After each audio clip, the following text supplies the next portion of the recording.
Okay, let's see. Do we have you here? Hi, everyone. Welcome to our show today. Thanks for joining us. We have Terry Lovelace here with us, the author of Incident at Devil's Den. Hey, Terry, how you doing today? Yeah, thanks for joining us. Let me make your screen a little bigger here. Yeah, so Terry, we did an interview about 3 years ago. Is that right?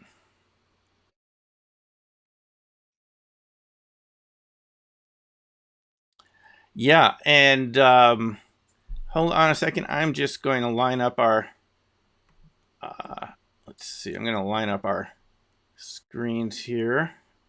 So, hey, we've got people from all over the world joining us. Hey, David from Ireland, and Mick from Australia. Oh, someone's saying they can't hear. They can't. Terry, can you just say something and we'll see if the audio's coming through? Hey, can everyone hear? Can everyone hear Terry out there? Let me know. No sound on Terry. Okay, hold on a second. No, I can hear you, Terry. It's on my side. Um, 1 second. Let me work on this for a second.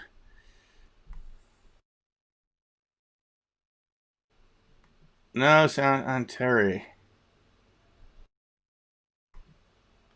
Okay. Hello. No sound on Terry. Huh. Okay.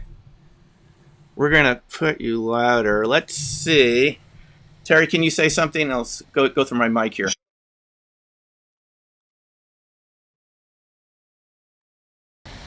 Okay. How about now? Anyone hearing Terry? Jeez, we went through a big test of this last night. Let me see. 1 second. I'm gonna switch to. Okay. We hear you, but not Terry. Let's try this one. Okay, Terry, try it again. Test. Sure. Test. 1, 2, 3. Anybody hearing Terry there? Still nothing? Okay. Okay, we're going to work on this a second. Nada. All right, guys. Hold on. I can hear you fine, Terry. Let's see. I'm going to put my mic. Okay, Terry, why don't you just say something for a few seconds? Let's see if the audience can hear you through my mic. Sure. Yeah, it's a pleasure to be here tonight. I'd like to talk to you about a couple of things. It's been a lot happened. Okay. We got it. Terry, you're going to go through my Yeti Blue mic, and I'm just going to point it at my speakers. And it's a very good mic, so it should do a very good job. Thanks for bearing with us. No, it's not. It's on my side. It's this is a little complex. Yes, that's it. You're just going to go. I'm going to put you really loud, and we're going to go through my my mic. How about that? Sounds great. Let me know if I need to speak up or if I'm crystal clear. Yep. Okay. 1 second. Let me make one more adjustment here.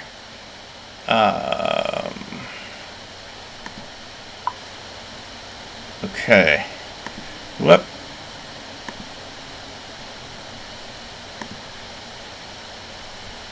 Okay. And I'm going to make you a little bigger here. Okay. Well, Terry, okay, everyone, thanks for, okay, everyone says they got it. Thanks for joining us, Terry. Terry, I want to thank you. Thank you again. Thank you. I want to thank you for joining us today. Terry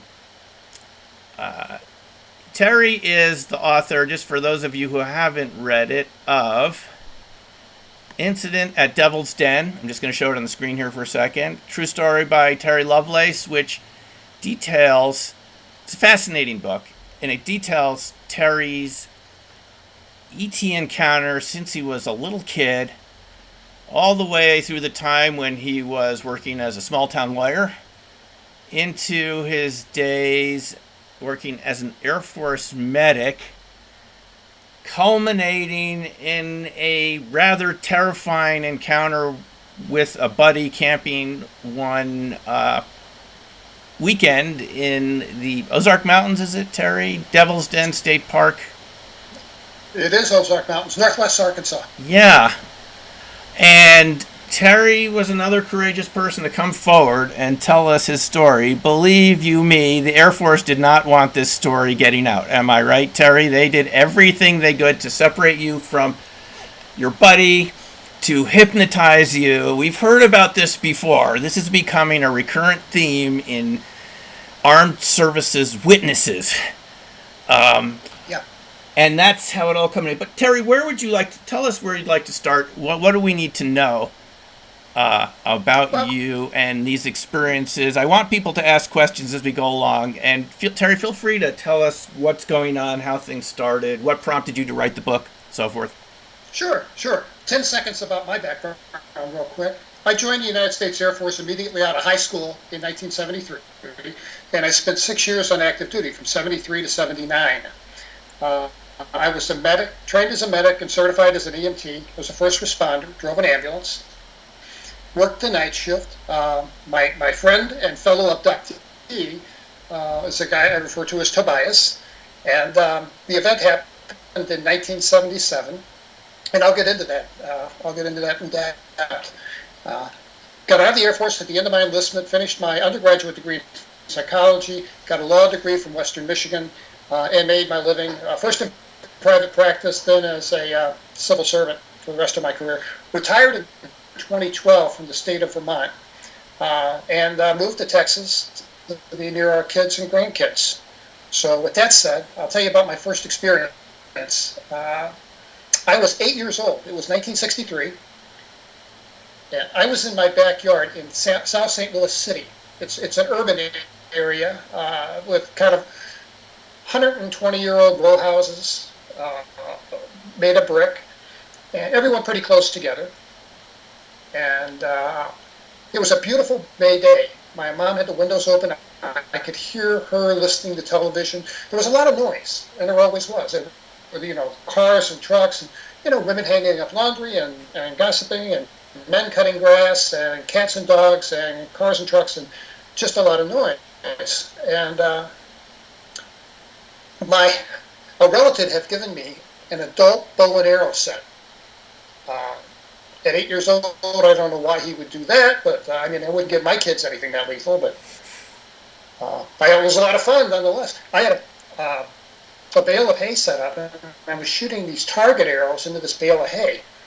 And I looked down, and I was putting an arrow in the notch of the bowstring. And as I'm looking down, I saw a perfect circular shadow move under my feet and forward. And I looked up, and maybe 50 feet above me, there's a saucer. It's perfectly shaped. And I don't know, 20, 25 feet in diameter, I'm guessing, somewhere in that range. And I was just immediately struck by it. It was just cool. It was the most beautiful thing I'd ever seen. It was cool the way a brand new car, a sports car, is on a showroom floor. It was just neat. And I know a little bit about, I put together model airplanes. I knew a little bit about aircraft, or at least how they should work. And I'm looking, there's no rivets anywhere. There's no visible propulsion system, no propellers, it's just a silver disc. And it's wobbling a little bit in the breeze. And there was another odd thing, and that was the auditory change. And I'm not sure if I put this in the book or not, but it's significant. And I've heard other people have told me they've experienced this too.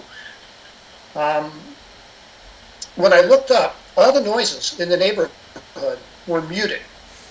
They were all subdued. It was like, it sounded like I had pressed both hands against my ears. And that was a strange sensation. I also had that smell in the air of ozone, like you smell after a thunderstorm. And I dropped my bow and arrow, and I am pretty sure I laid down. I had this odd feeling if I lay down on the grass, I can see it better, which makes no sense. But I found myself lying on the grass, and I watched for some period of time, seconds or minutes, I can't tell you. And then the thing kind of did a list to starboard, and shot off from 0 to 500 miles an hour, and disappeared in a hole in the sky. I mean, I don't mean a literal hole. There wasn't a cloud in the sky, but I saw the point where it disappeared, and I could not walk in that backyard for the rest of my life without looking at that spot where it went. I always wondered, they got to come back, got to come back.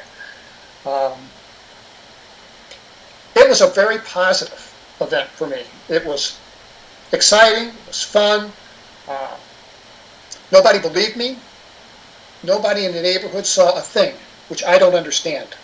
What year again was That's what happened. What year? 1963. 63.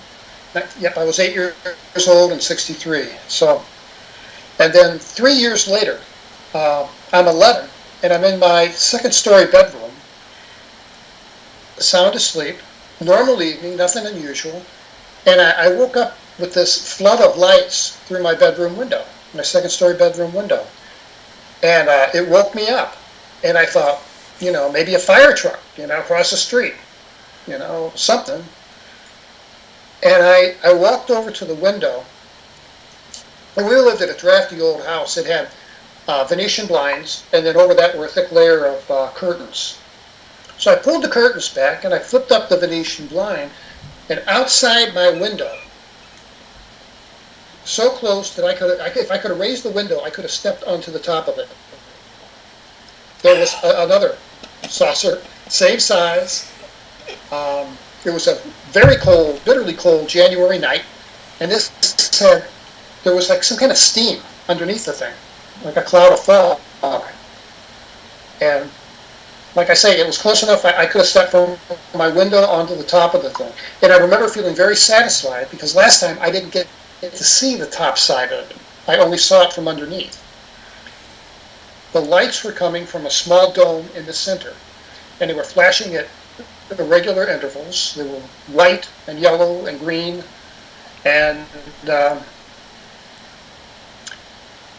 I took the curtain and I tucked it into the Venetian blinds so I could have a kind of a hands-free look through the blinds. That's important because I watched it for a little while, and then I got this really strange, almost disinterest. It wasn't apathy, but it was close. And anyway, I thought, I don't know what I thought. I turned around and went back to bed. Laid down and went to sleep, with this thing still outside my window, with the light still flashing. And I was asleep the second my head hit the pillow. And the next morning I woke up, and I didn't immediately remember it until I turned and I saw the curtain tucked into the Venetian blinds, and it all came flooding back. It was just a trigger. It all came flooding back. And I never told a soul about that. Was there any sound when you opened the window? Yeah, there was a humming noise, and there was also seemed to be like a vibration. By my window, I had like a school desk, a seat and desk incorporated into one piece of furniture, and I had some little toy airplanes, model airplanes, sitting on this desk, and the vibration had these things just dancing a little bit.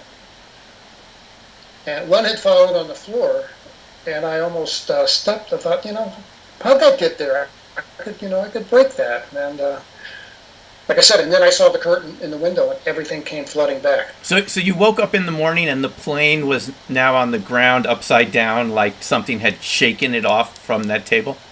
That's correct. Yep. It was a little Corsair, World War II vintage plastic model. Yeah. We all had little planes like that as kids. Yeah, we did. Yeah, we did. So I had the next the next 10 or more years without any events at all. Nothing. And I'm grateful for that. Because adolescence is trying enough without having to deal with ET. So I had this break, and but one thing I should add is that there was a real satisfaction in seeing this thing a second time, because it gave me the feeling that they came back to see me. That it wasn't an accident that I saw it in my backyard. I saw it because they wanted me to see it. And then 3 years later, they came back. So, it wasn't a wrong turn in Albuquerque. It was intentional, and they were there to see me. So, fast forward, I joined the United States Air Force in '73. 1975, I'm working the night shift in the ER with my friend Toby. And in 1975, we had a emergency call to one of the missile silos, one of the launch control facilities. The launch control facilities were spread out all over hundreds of acres. They were spread out in cornfields, soybean fields, made to look as inconspicuous as possible, but they were recognizable if you knew what you were looking at. It was just a paved area with a chain link fence all around it, a blue dome in the middle that capped the launch tube, and a little trapezoid-shaped brick building that you go inside and you press a button. There's an elevator, it takes you down to the base of the missile. And so anyway, we got a call, and it was a little short on facts. Usually they give us an update, tell us everything they can, but this was just kind of the guy's hurt, come pick him up. And it would be helpful to get a little more information than that, and we didn't. So we drove out there in the ambulance as fast as we could, because we didn't know what we were dealing with. And again, another bitterly cold night. Now this is Missouri? Yes. Whiteman. The town is called Whiteman Air Force Base. Yeah. It's still there. It's still a nuclear base. It houses the B-2 bombers now. Got it. So we knew where we were going. We arrived, and there were probably a dozen security police vehicles all around the place. And it was weird because it was so cold. There was this pulsing yellow-orange cloud all over the facility, and it was a mixture of carbon monoxide gas from all these, being lit up by the overhead flashers from all these security police vehicles. So it was an eerie, eerie stage. Phantasmagoric, as they would say. Yeah, that would suit it. So pulled up, there was I think he was a captain. He was either a captain or a first lieutenant, one or the other, standing in the road with a radio. And he was in charge. And I rolled up to him, and I rolled my window down, and I said, sir, where would you like us? Thinking he would open the gate so we could come in and get our guy. And he said, kind of brusquely, he said, look, your guy's walking and talking. He's okay. May have broken ankle, that's all. But no one goes in, no one comes out till I say so. Pull your ambulance over there. Sit tight until I call you, and stay off the radio. Like, all right, whatever. So I pull over, and Toby and I are saying, man, this is unusual. And my friend Toby, who was always impulsive, throws on a parka and hops out. I'm like, wait a minute, man, we're ordered to stay here. He's like, no, I want to have a look-see. I want to see what's going on. This is Toby, right? This is Toby, yeah. So my friend goes out, and I can barely see anything because the windows inside the ambulance are frosting over. And I'm facing the wrong direction to really see what was going on. So for maybe 4 minutes later, he opens the door, grabs me by the shirt, and yanks me out of the ambulance and says, man, you have got to see this. You have never seen anything in your life like this. And I grabbed my parka and went outside, and I'm like, well, what's going on? And I'm looking around, and then I see it. I put a picture, I call it Kilo 5, that's in the back of my book, and you can see a dome in the center. That's the dome that caps the launch tube. And 50 feet above that, there was this thing that I call black diamond. It was multifaceted, jet black, kind of a matte black, not reflective, and all of the security police have their lights on it, so it's lit up. And it's weird how you see something like this, and your mind plays tricks on you. It's like, well, where are the wires? How is this thing, because it was absolutely still in the sky. And we watched it, and it just stayed absolutely immobile. And the captain's talking on his radio, and then the thing just suddenly shoots off, and it's gone. So Toby and I and his captain were all looking at one another like, did you see that? But I got to tell you, we did not think that it was anything extraterrestrial. And I'll tell you, I had seen 2 flying saucers before, and I considered myself to be an expert on the subject. And this was not a saucer, ergo it wasn't, a UFO. It had to be. We thought it was either, some kind of one of ours or one of the Russians.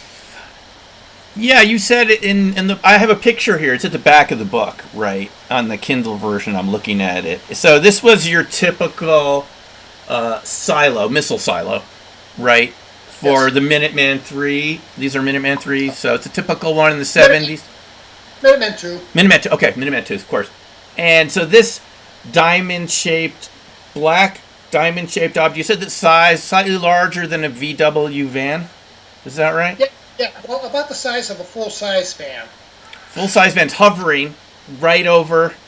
And are there spotlights on it from these light-alls? Or the spotlights are pointing out? You said about 30 security guards with weapons pointed at it. With weapons, yep.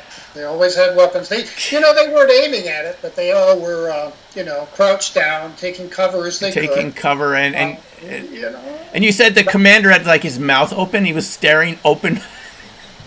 He was. It was funny. He was staring at this thing, looking up, and it's so cold. There's a steam bellowing out of his mouth, and it looked like a locomotive or something, And I really expected this captain to be irate at us for getting out of the ambulance. Yeah, because he told you to stay in there, and yeah, we disobeyed an order. Yeah, and then it just shoots off. You said at 100 miles an hour north, just straight level flight. Out of there. Gone. And the guy wasn't mad at us. It was, it was like he put aside rank for a moment. And we were just a couple of guys seeing something really unusual, But he snapped back into his role. Like we step back into ours and do our job. And he ordered the gate open so we could go in and get our guy. So, Terry, this is something I've always wondered. Was the injury of the person in the missile complex itself that you were sent there to rescue, was he injured as a result of the excitement? No, he was injured. He fell. He fell from a ladder and hit the concrete base in the missile silo. I don't know how far he fell because they moved him. They carried him to that trapezoid-shaped building. And I always feel bad for the guy. They put him in an office chair and put his leg up, elevated on a trash can, and ordered him to stay put. Now, everything's going crazy outside. People are running around, lights are flashing, and, it's like, what is going on? What am I missing? All the way back to the hospital, he didn't talk about his messed up ankle. He's like, tell me what I saw. Tell me what you saw. What was it? And, of course, we told him. He's like, oh, man, I missed this. And, it was funny. We got back to the base, and he's in a treatment room. And we went in to talk to our CO. The hospital commanding officer wanted to see Toby and I both. And on our way out, there was an OSI agent and 2 security policemen in uniform grilling this guy.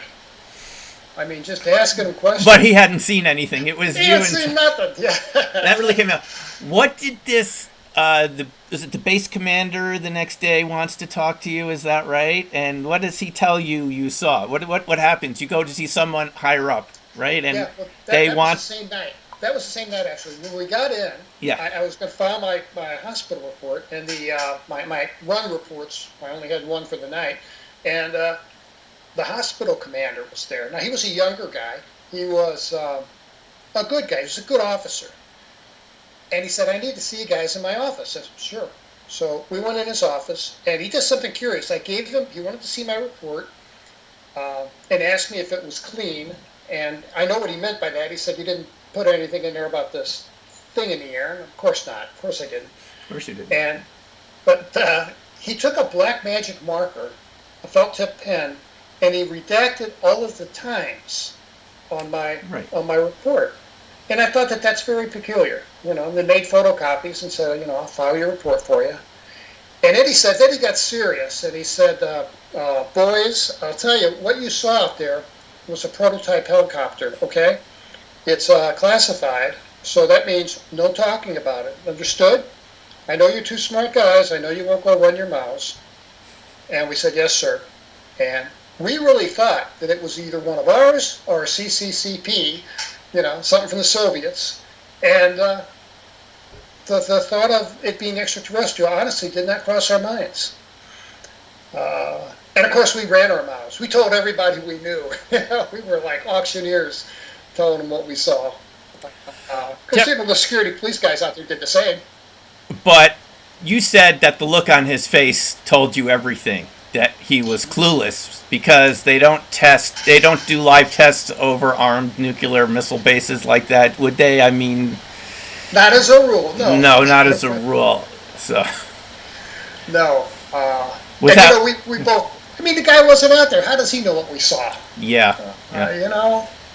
I just have to point out to the audience, and people pointed out earlier, Maelstrom, Minot, Loring Air Force Base, Wurtsmith, Ellsworth, all the northern tier bases, of which yours was one, had these incursions from the late 60s to the mid 70s. Many, many people who served there have seen them, from the missile guards to the medics like you. And the explanation has always been, officially, that they were enemy helicopters coming over from Canada. It just doesn't, it's completely implausible. I don't know what enemy helicopters are coming from Canada, and no one's ever seen helicopters move 100 miles an hour from 0 to 100 in a split second. If you have, let us know. Okay. Yeah, I mean, the thing was dead still in the middle of the air with no propulsion system. There were no blades on this thing, no chop, chop, chop, chop that goes along with it. So, yeah. But my friend Toby was a pretty decent artist, and he drew a picture of it, and I wish I had that picture today. He was a really smart kid. He was just brilliant in math, and what he did was he counted the facets on the side of the thing and kept it in his head. Mm-hmm. And that's me. Does that mean? Yes, that's me. That's you at Whiteman Air Force Base, right? Yeah. Yep. Yeah. So. Back in the day. So Toby was an artist, and he had artistic ability. He drew a very good picture of it. We don't have that anymore, unfortunately. Yeah, we did not. We don't. Wish I did. I drew a picture of it, but it was not too good. Yeah. So, but I'd like to jump to 1977. Please do, yeah. Yeah. We were working, the night shift, 11 p.m. till 8 a.m. And we worked together for a couple years. We were good friends. We socialized together. Our wives were friends. We were both married. And he came up one night and he said, "Hey, man, I got a great idea. Let's go camping." And I'm like, "Camping? Are you nuts, man?" I said, I know I've never been camping, and I suspect you've never been camping. I mean, we're city kids. He was from Flint, Michigan. I was from St. Louis, Missouri. We weren't Boy Scouts. We had never been. So, but he said, "Look," he says, you're an amateur photographer," and I was. I had a little black and white darkroom set up in my house, and a camera and some film. And we lived on the base in NCO housing, And when you live on a nuclear base, there's not a whole lot you can go out and take pictures of. Right. So I did. I wanted to go somewhere where I could find maybe some wildlife to photograph or even some scenery. So he convinced me this would be the place to go. And he said that there's a plateau. He was told by a guy that there was a plateau out there, a piece of high ground. And I think I may have sent you a picture. Yeah, let me put a picture of it. So Toby was the one that convinced you to go to this location. It was his idea to pick Devil's Den State. Because you recommended some local parks, if I'm not mistaken. The typical state parks we find nearby. Yeah. This was in the middle of nowhere. There were 6 decent parks, less than an hour drive from us. So, but Devil's Den took us 6.5 hours to get to. So, but he convinced me. And that photograph that you have of the high spot, the high ground where we stayed, I didn't get that photograph until last year. The guys from Amazing Legends found it based on what I said in my book, and sent it to me, and I'm like, that's the place. I mean, I remember it being horseshoe shaped from the ground, from walking the perimeter, but if you look at it from above, it's clearly triangular. Right. And if you look at it sideways... I'm showing the picture you sent, that kind of topographic view from the horizon looking across. So it's like a triangular-shaped plateau, and the audience can see it now. There's a pin. So going back to the story, you guys get there, and you feel very drowsy all of a sudden as soon as you arrive, right? I mean, you had driven, and you did go past the no trespassing signs, Terry. I mean, maybe those no trespassing signs were there for a reason. Well, you guys lifted up the chains and you said, hey, we're not going to do anything. And you went past the no admittance. Maybe they knew something you didn't. But anyway, and also, we dropped the chain on the ground. I mean, for the park rangers to see. That was a mistake. I think that's how they found out we had been there. Yeah. And you're feeling drowsy, you go to sleep and you wake up and the sun's almost setting, right? Yeah, well, here's what happened. There's 2 incidents, actually. When we got there, Toby wanted to set up the camp right away. And I'm like, no, man, I just drove all this time. I want to stretch my legs a little bit. So he grabbed a jug full of water, and we went for a hike. And, I was probably in the best shape of my life. I was 22, Toby was 23. So we went on about a 4-mile hike, maybe, and it was rough terrain, lots of hills and lots of limestone outcroppings. And there was this one particular limestone outcropping that had a canopy of trees over it. And it was mid-afternoon, and it was warm. So we climbed up there and sat down, and it was just pleasant. We drank some water, and I remember lying back, and I was out.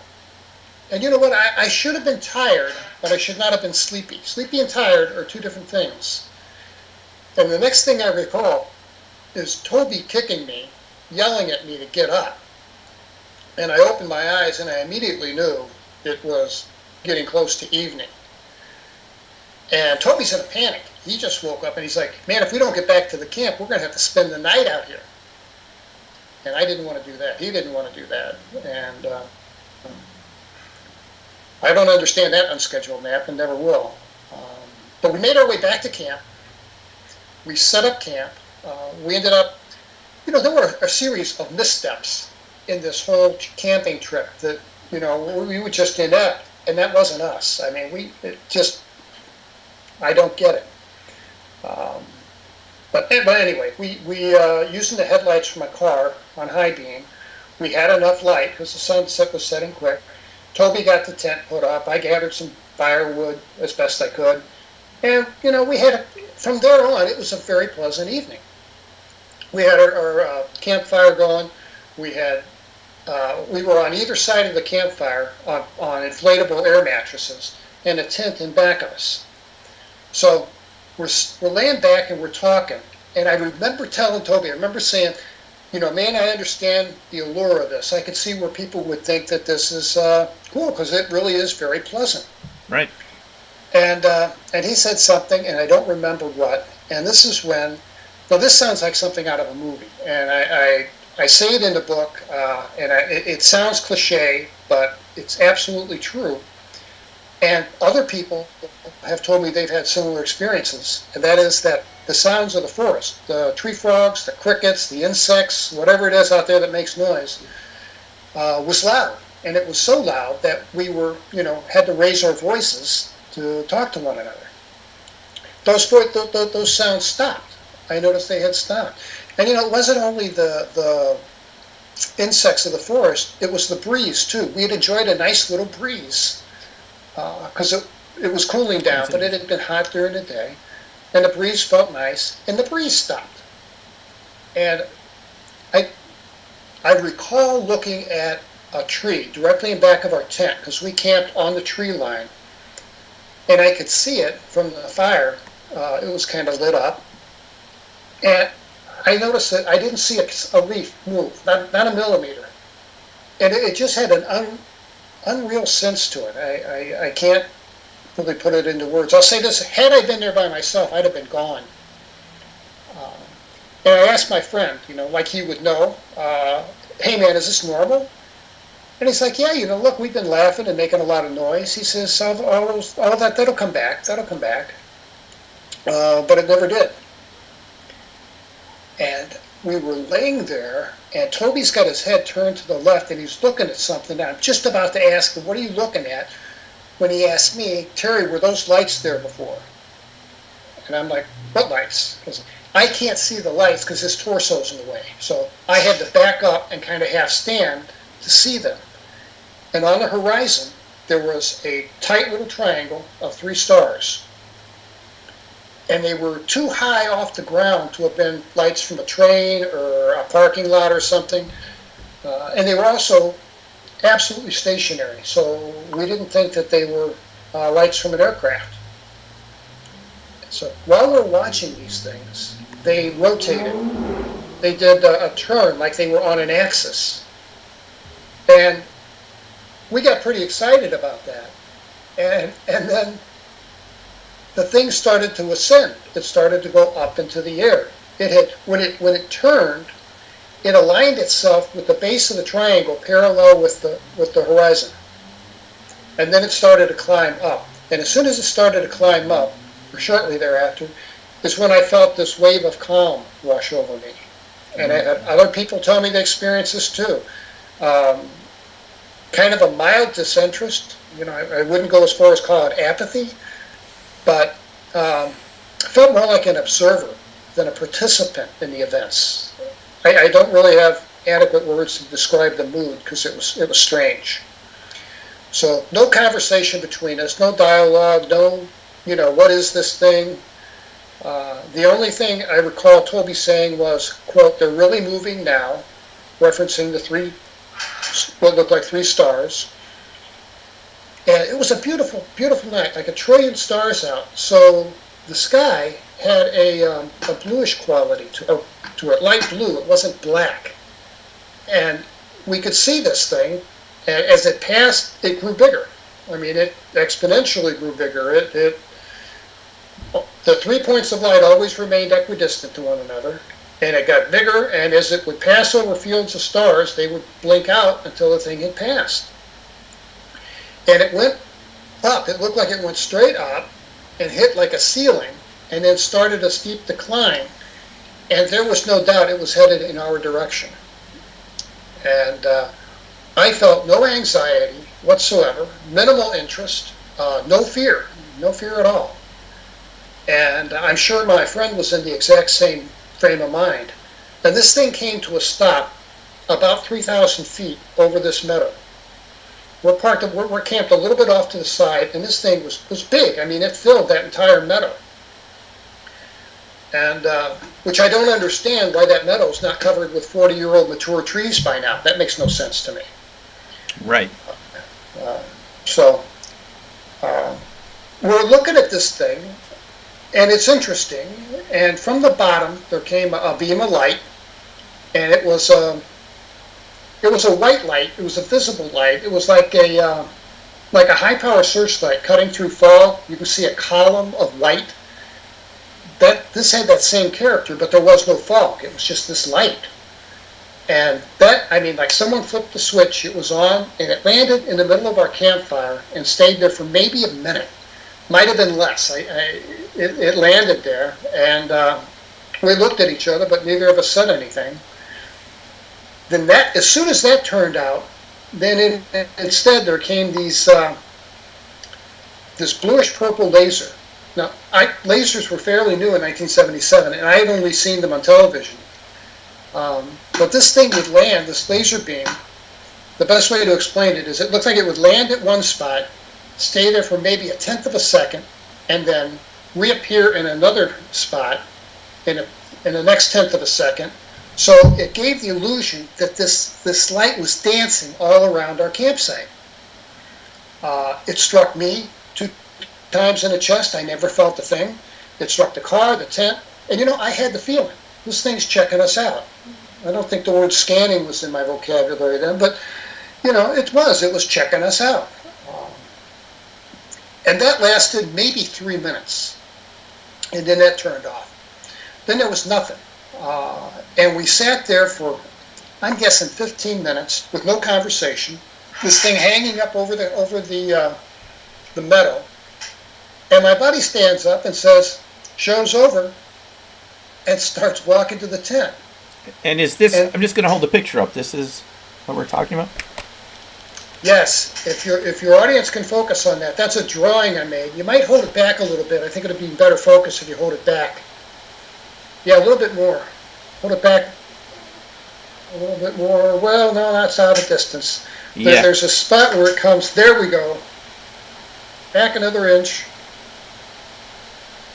Yeah, that's a drawing that I made. I made a rough drawing of that a few months after the event. And then when I sat down to write the book, I had recorded all of this, everything that had happened, in 2 notebooks. And we saved those. I saved those. They were up in Michigan in our storage locker. And I found that picture, and I kind of redrew it, but that's the original picture. And that's also on my website if anybody wants to look, terrylovelace.com. At the bottom you can see a tiny car, 2 tiny figures in a tent. Yes, and it tries to give some perspective as to just how big this thing was. And it was lit up. There were lights coming out of it. It looked like, if you've ever been in an urban area, like a downtown area where there were office buildings at night, big office buildings with, lights lit here and there, people working late, the rest of the lights are off. It had that kind of quality to it. I called it like an observation deck. The very top of this thing ran the entire length, and light was pouring out of that. And that's another mystery that I don't understand why this thing wasn't seen in 5 counties. I mean, we were in a remote location, but there were campers a couple miles from us that surely should have seen this. And there are little figures in the top here in the observation area, right? Tiny little figures. You probably can't see it on the camera, but the scale. I'm just pointing out the scale, how big this thing is. There's you and Toby windows. and the little tent, and here's these little figures. This is a scale. So go ahead with your. So Toby says, "Show's over," right? Show's over, and he went to bed. And the second he said that, I was sleepy. I mean, I was really sleepy. I was sedated sleepy. And all I wanted to do was get in the tent and go to bed. And I dragged my air mattress in and threw it in. And this is important. I didn't take off my boots. I didn't take off my shirt. I didn't undress in any way. I just fell on this air mattress. And the last thing I remember was hearing Toby, who was already snoring softly. And I was out. And I was out for somewhere between 4 and 5 hours, we estimate. Just a side note, both of our watches were mechanical wind-up watches. Yeah. Both of our watches had stopped at 240. Those watches never ran again. Never ran again. I wish I'd saved mine. Were they wind-up watches or electric or wind-up? There were no electrics in 77. Okay. If they were very, very rare. Yeah. So these were wind-up, analog with 2 hands, 3 hands. And they were necessary for our job as medics. Got it. You have to take pulse. It's a needed, necessary thing. But they never worked again. So anyway, as I said, I was out. When I woke up to, again, almost like when I was at 11 back in St. Louis, I woke up to flashing lights. And, they weren't synchronized. They were just flashing, and they were flash through the canvas and light up the inside of the tent. I mean, like a ballpark at night. I mean, it was just, but for a millisecond. And I'm confused. I don't have my wits about me. And I looked at my feet, and I saw that my boots had been unlaced more than halfway down. Now, I knew that I didn't do that. And I mean, one of the things they stress and they teach you in the military is take care of your feet. If you can't walk, you're of no use, and you might even be somebody else may have to help you. So you may take two people out because you can't walk. So I always still do. I'm very particular about taking care of my feet. So I pulled my boots off, and my socks are on sideways. And I would never do this. And that, it didn't frighten me. I have no fear at all yet. But I turned the socks, put them back on, laced my boots up, got all that squared away. And then in one of these flashes of light, I turned to my left, and here's Toby. He's on his knees, and he's peering out this flap in the tent, obviously fixated on something. And at first I thought these flashing lights might have been, overhead lights from like a park ranger's truck maybe, there to kick us out. But no, I figured that wasn't right pretty quickly. And I asked Toby, I said, what are you looking at? What's out there, man? Is it park rangers? What's out there? And he did the universal finger across the lips thing and said, shushed me and said they're still out there. And it was obvious he wasn't going to tell me who or what. And I got to my knees and I peeled back the flap of my tent for about 2 inches. And I saw two things. That giant triangle that was 3,000 feet over our heads when we went to bed had descended. And it's now just 30 feet over our heads. It's no taller, no higher than a 3-story building. It is right over. It wasn't right over us. We were off the side of it, but it had come all the way down. And I think that's why the lights were so intense. The second thing I noticed was I saw what I first took to be children, maybe a dozen, maybe 15, and they're all milling around this metal underneath. They're far enough away that we can't get a real clear look at them, and it's dark unless these lights flash. And we're looking at these things, and I asked Toby, I said, Toby, man, what are these kids doing out here in the middle of the night, in the middle of nowhere? And here's where the fear came back. He said, look at them, Terry. They're not human beings. Don't you remember? They took us, and they hurt us. And as soon as he said that, I had flashes of memories. Not, I never had a clear linear memory of everything that happened. I just have bits and pieces, little vignettes of what happened. And that's when the fear set in, and I was absolutely terrified. And I looked again to verify what he said, and it was true. These things were not human beings. Their heads were disproportionately large. They had the spindly bodies. I mean, they were pretty much textbook gray things. Their eyes were grotesquely huge, like you see sometime in the motion pictures. These are a little more like wraparound Ray-Bans, I couldn't tell. We couldn't tell where we're at, if they were wearing garments or they were just gray. And they also walked with a very distinctive gait. They walked like maybe their knees were hinged a little bit backward. So they walked funny. And, they also weren't looking at the ground. It was obvious they weren't searching for something. They were more like tourists. I mean, they were walking around, paired up in 2s and 3s, and just looking around. And of course, our fear was they're going to come over and check out us. Fortunately, that never happened because I think they did that earlier. The next thing that happened was there was a light from underneath this triangle that was about 25 or 30 feet in diameter. It was a column of light. It had that white light character to it that we saw earlier with the light that landed in our campfire. So it was a visible beam of light. And like I say, 25, 30 feet in diameter. It was about as wide as it was tall off the ground.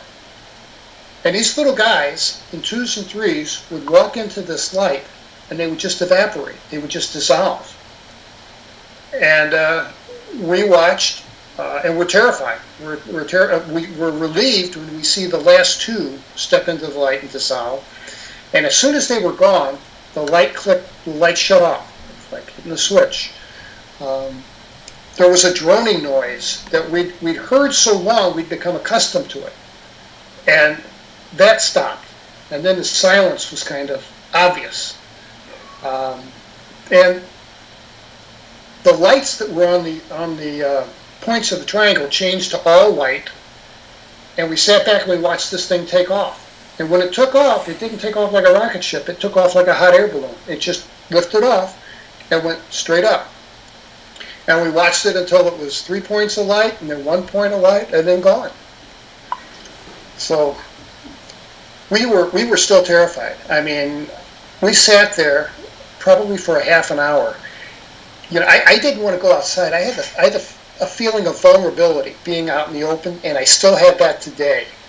Today, I won't walk across an open field by myself. I'll walk a mile around it if I have to, but I have that phobia. I won't do that. So my friend Toby kind of pulls it together and says, man, we got to get out of here.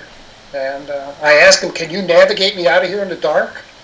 And he's like, yeah, I got this. So we did a 1, 2, 3 thing and darted to the car and drove back to base. We left Toby's backpack with his camera in it and clothes and miscellaneous stuff. That backpack was in reach the whole time we were kicked back watching this thing. And neither one of us had the thought to take a photograph of it. Yeah. And I don't get that. I just don't get that. And it also had his address in it, Whiteman Air Force Base.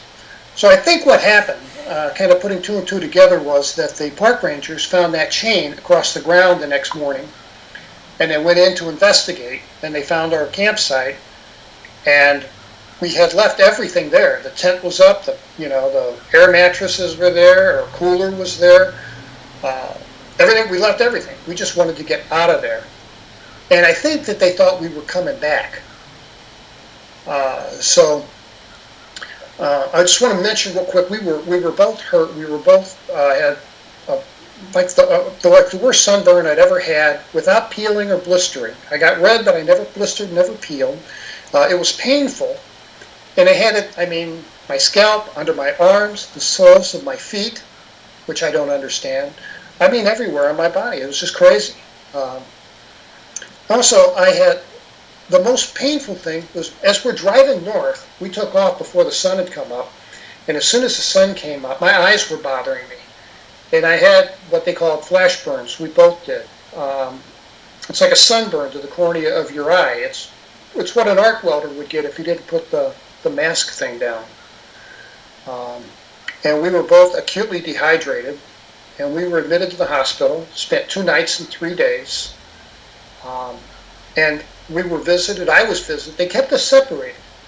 When I was in the exam room, hospital commander, I believe it was the base commander, a couple guys in civilian clothing, casual civilian clothing who I didn't know, came into the exam room, asked the doctor if he could be excused, and he left and shut the door on his way out. It was the end of my exam anyway. And the only one that spoke was the hospital commander, same guy we talked about the helicopters with. So somebody I knew, someone I had a rapport with, and he was very formal and very military. And he said, Sergeant Lovelace, you're to have no contact with Sergeant Tobias in any way, shape, or form. He says that includes verbal communications. You're not to speak to him in person or by telephone. You're not to send him messages. You're not to try to communicate with him through any third parties. This big long list of things that I couldn't see the guy. And he even gave the example, if you're in the base exchange and you're walking down, you're rolling your cart down the frozen food aisle, and he makes a turn in your direction, you will immediately turn around and walk in the opposite direction. And he says, that's an order, and there'll be consequences if you don't obey it. Do you understand me? Yes, sir. And what else you say? No reason given. No. They weren't taking questions. This was Captain Gregory, as you call him in the book? No, Gregory, that was Major Gregory, was Gregory. the OSI agent. Okay. And I'll get to them right now, because that's next. One thing, though, you also had blisters, right? Is that it? Or some sort of what were... Yeah, I had little, like, welts. Little, like, they looked almost like insect bites scattered all over my body. And they had someone photograph them and count them. But that wasn't the real major source of my pain. Those didn't itch or bother me, but it's just a mystery what they were. Before you get to the OSI agents, we had a question from Julie. Did the doctors treat you well? Or the nurses? We could not have been treated better. Okay. Well, you've got to remember, we were family. We were part of the hospital squadron. Got it. So we knew everybody. They knew us, and yeah, they took very good care of us. So, yeah. So they admitted me to the hospital. On the second night, I knew I was going to be going home the next day. The second night, around 8 o'clock, nurse comes in. She's going to give me an injection that helps me sleep and helps with pain. And I was looking forward to it, actually, because I was uncomfortable. And she came in, and as she came in, she opened the door, and then two guys in blue business suits walked in back of her. And the elder guy, the older guy, who turned out to be a major, Major Gregory. The captain, I can't recall the name, but he was a minor player in this. He was kind of Major Gregory's assistant, and he said very little. He took notes and set up a little tape recorder, but other than that, said very little. And the major and the captain, they showed the nurse their credentials and said, if that's going to sedate him, it's going to have to wait. And then they were rude for no reason, and I don't understand this, but I do now. I didn't at the time. And he said very, very roughly, and shut the door on your way out. And I think that was, they were very intimidating. And I mean, I think that was theater. I do. And I mean, I'm 22. I don't have the benefit of much life experience. I certainly didn't have a law degree. And they pulled up a chair on either side of me. And they started, first it started with the major read me my rights under the UCMJ, the Uniform Code of Military Justice.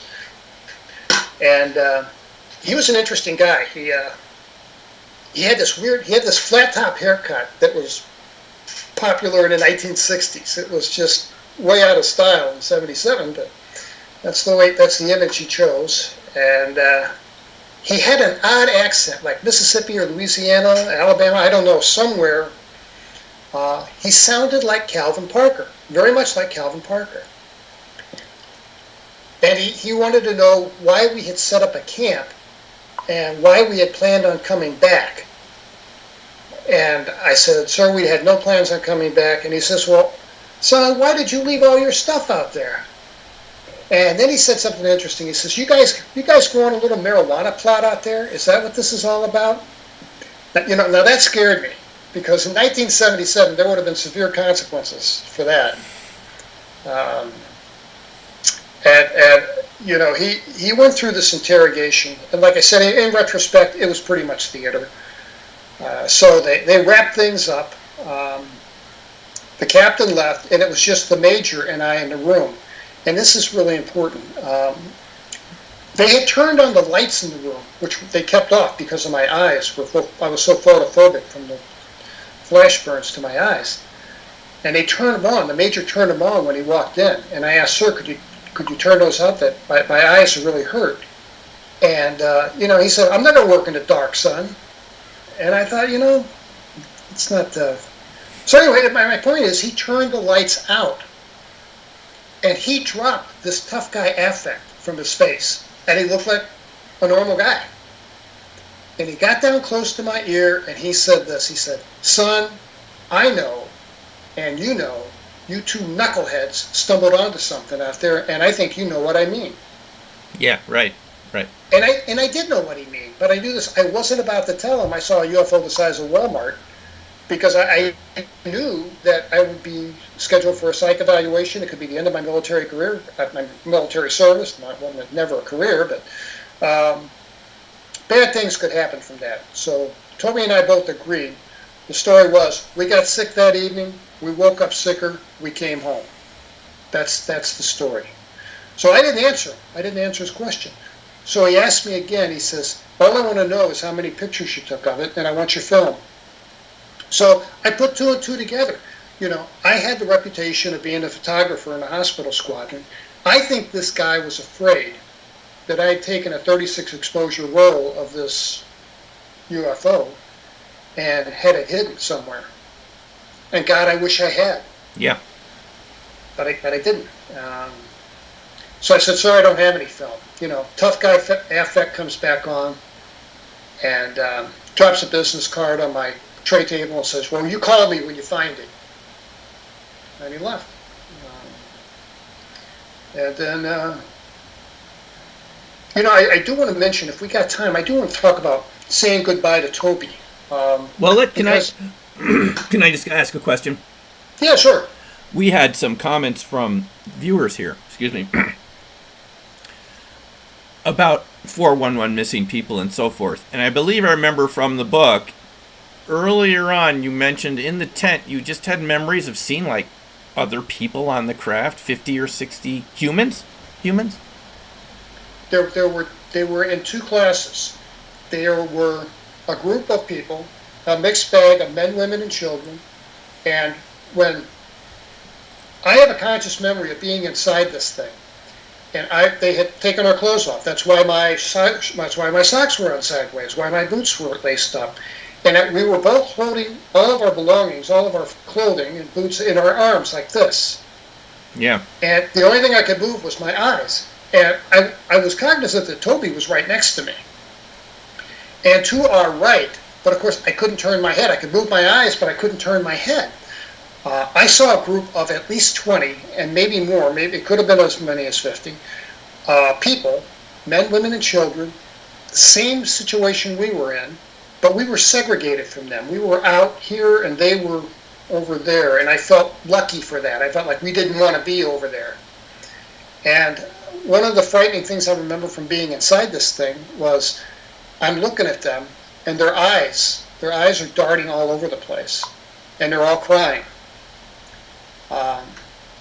And that's been a subject of nightmares, you know. And I've always wondered what happened to those people. Maybe it's survivor guilt. I don't know, but I've always been curious. You know, I don't think they were Ubered home. You know, and Paulides makes a good. I've read his books.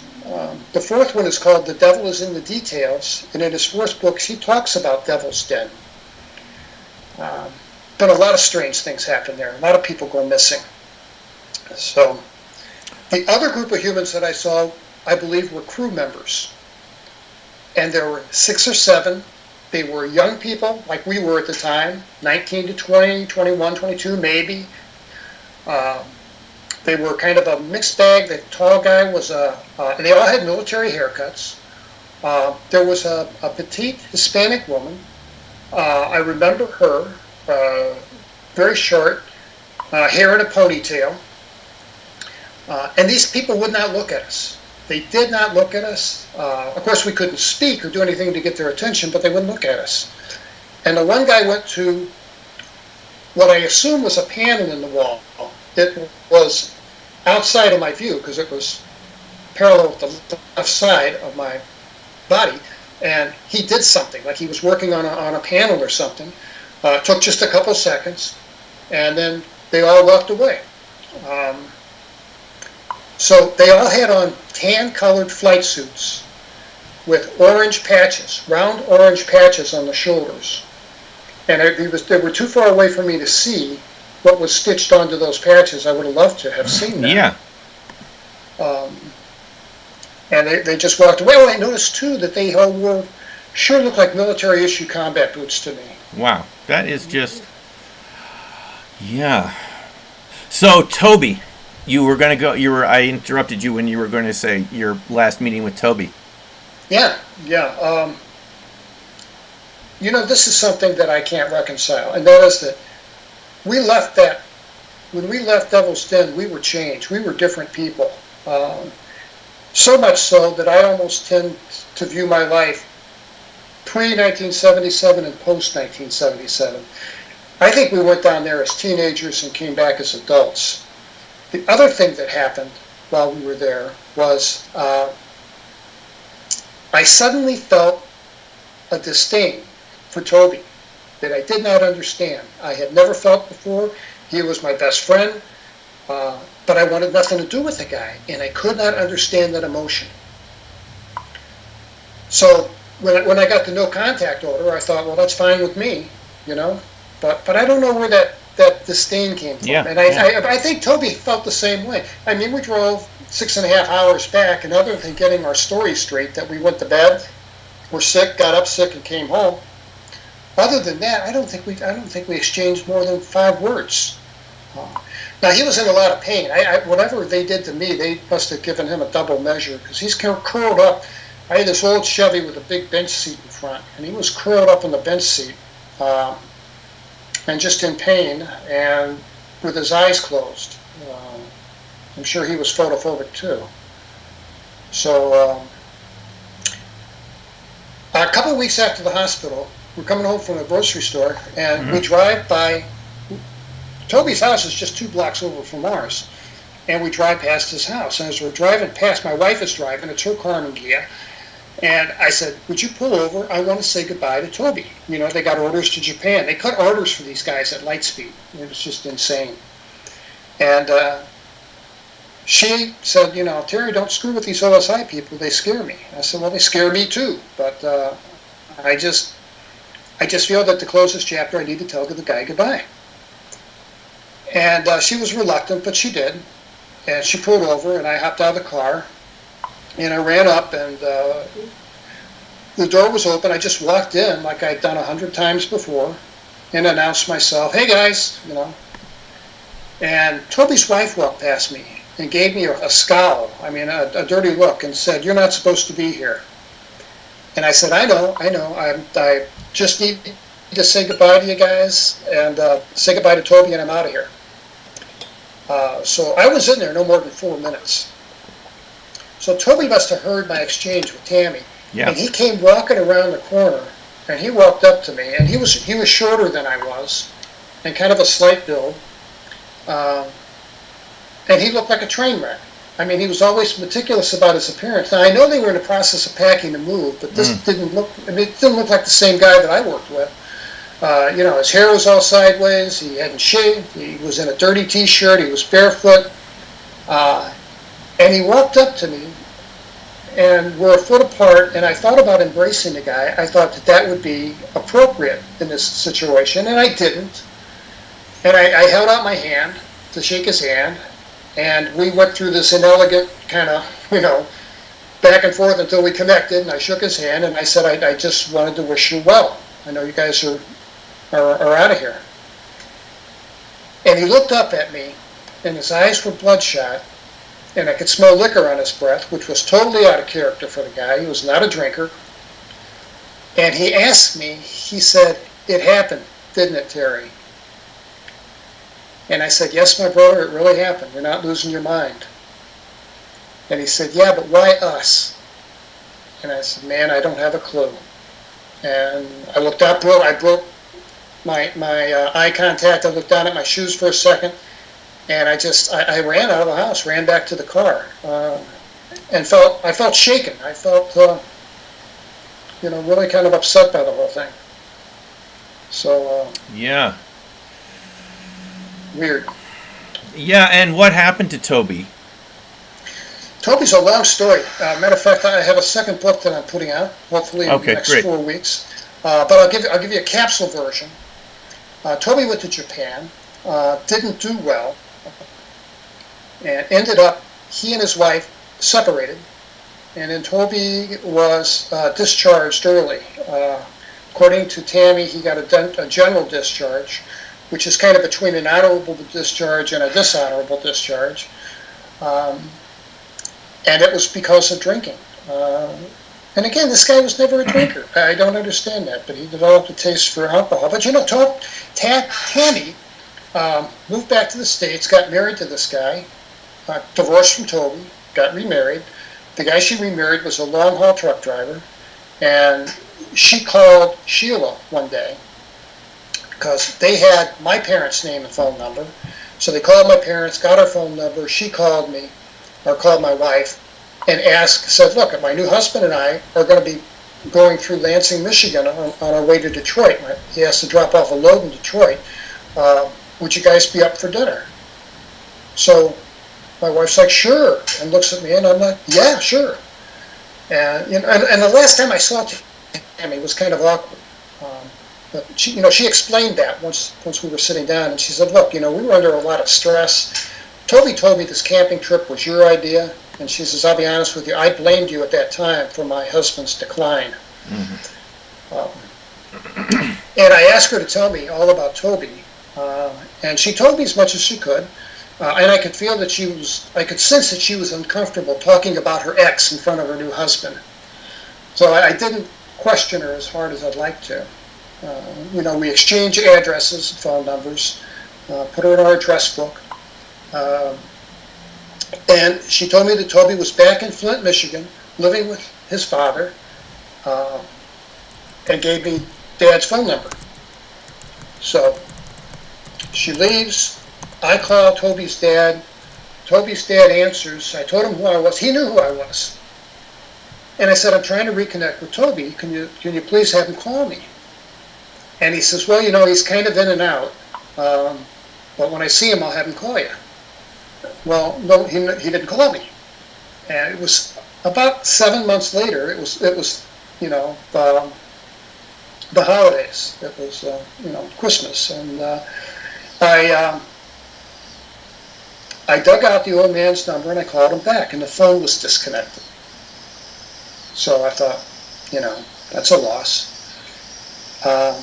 And I didn't think much about Toby, but that disdain for him was kind of eroding, and then it turned to, I really do want to see this guy again because we need to compare notes, we do. So I was working on a case a couple years later that involved the FBI, and I got to know this agent.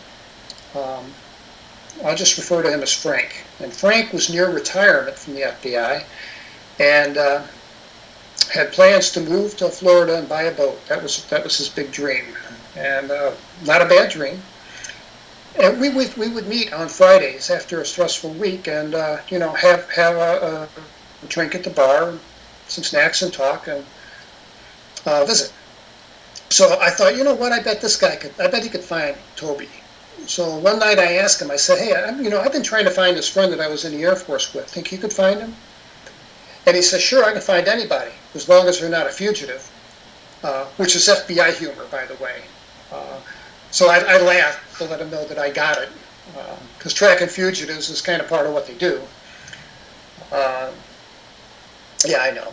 So he said, do this. Write down everything you know about the guy. Give me a picture. Write down everything you can possibly think of, and give it to me. And he says, I'll take a shot at it, see what I can do for you.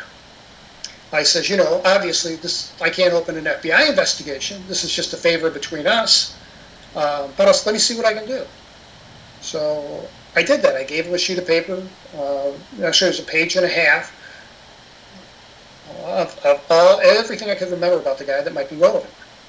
So I don't hear from him for a couple of weeks. And then I get a call one day on a Wednesday, I believe. And he says, hey, meet me at the bar. I think I got some news. I got some information about your buddy. I said, great. And I hung up. And I went to the bar that evening. He was late. And he walks in. I could tell he walks in a somber mood. He sits down, and I said, well, tell me, what do you got? Where's my friend? He says, Terry, I got bad news for you. Your friend is dead. And I said, what do you mean he's dead? He's a young man. He can't be dead. And he says, Terry, he said, look, it was an automobile accident. These things do happen. People do die. We are mortal. And he said, my advice to you is that, you move on with your life. And, that was kind of a hard pill to swallow, but that's what I did. Then the interesting thing, in 2017, when I'm writing this book, I think, I want to find his obit. And I went online, and I found his obituary, and he was alive until September 4th, 2007. So why would an FBI agent lie to me? Oh, wow. I get it. Yeah. Whoa. That.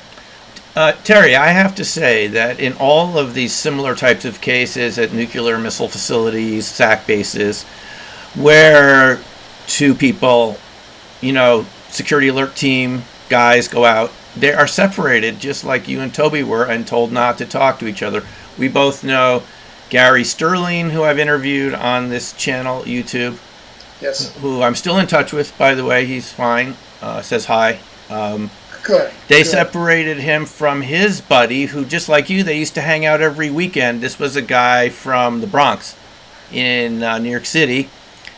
After they see this, super bright object near one of the missile silos at Minot Air Force Base near Velva, North Dakota, he never sees the guy again. I mean, they tell him, same thing, don't talk to him, and he never finds him again. And Robert Salas, author of Faded Giant, right. Maelstrom Air Force Base, I believe in the early 70s? Yeah, so he goes up and the guard for for the gate, around the silo. Yeah. Wants to talk to him the next day. Sir, please, can we just talk about what this thing was that came over? Huge, red glowing disc. And Robert Salas said, he told us, I was one of his talks, he said his biggest regret is that he told the guy, I'm told I can't talk about it to anybody. I'm sorry, I can't help you. And that guy just wanted to, Robert was the only one he could talk to about it who had seen the same thing. So this seems to me just cruel beyond necessity. And that they separate you guys from the other witnesses, the one person that you could use to corroborate the story and feel a little better about it, sharing your experiences. And here you're separated. Now you're totally isolated and you're at the mercy of their hypnotists. Yeah. Right? Yeah, absolutely right. I mean, a story witnessed by two people has a lot more credibility than one person's experience. And they obviously didn't want that to happen. Yeah. They have been attempting to silence this story for quite a while because it's happened to a lot of people in the Air Force. I imagine that there's hundreds of people we haven't heard from yet with stories like yours. I've had a lot of people write to me. I put a email in the back of my book, and I said, if you've had an experience and you want to discuss it, write to me. And I've got 1,340 emails as of this morning. And you know what? I hear that a lot, that a group of friends will witness something, and then they all just drift apart, and they never see each other. The Allagash 4 from Maine, right, from 1971. I forget. I don't remember the year, but anyway. Allagash incident, correct? Yes. Yeah, the guys that were fishing, they kind of drifted away. They didn't hang out anymore. I've had family members write me, and the whole family saw this, but we never talk about it. We never discussed it. We didn't debrief. It wasn't. Yeah. Well, we're all together now on this broadcast, and we're talking to you, Terry. Again, thank you. I want to hear more about this, but I just want to say we've got each other now. We can communicate, and we're going to find out what's going on, okay? Because I am not going to rest until people like you have your fair day to tell your story to the public, and it is not censored anymore.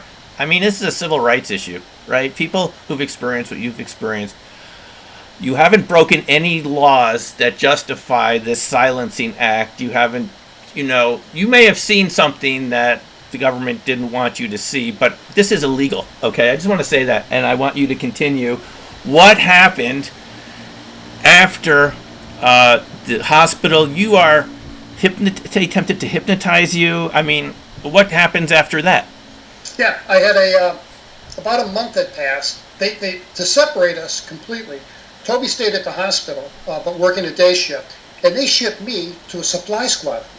Now, they had no need for an EMT at a supply squadron. So they gave me busy work to do out in this garage, isolated, away from other people. And they had me spray painting plywood. So Yeah, right. yeah, Okay. I remember that from the book. Yep. ridiculous. And you're spray And, painting there one day, and some guys come in or something?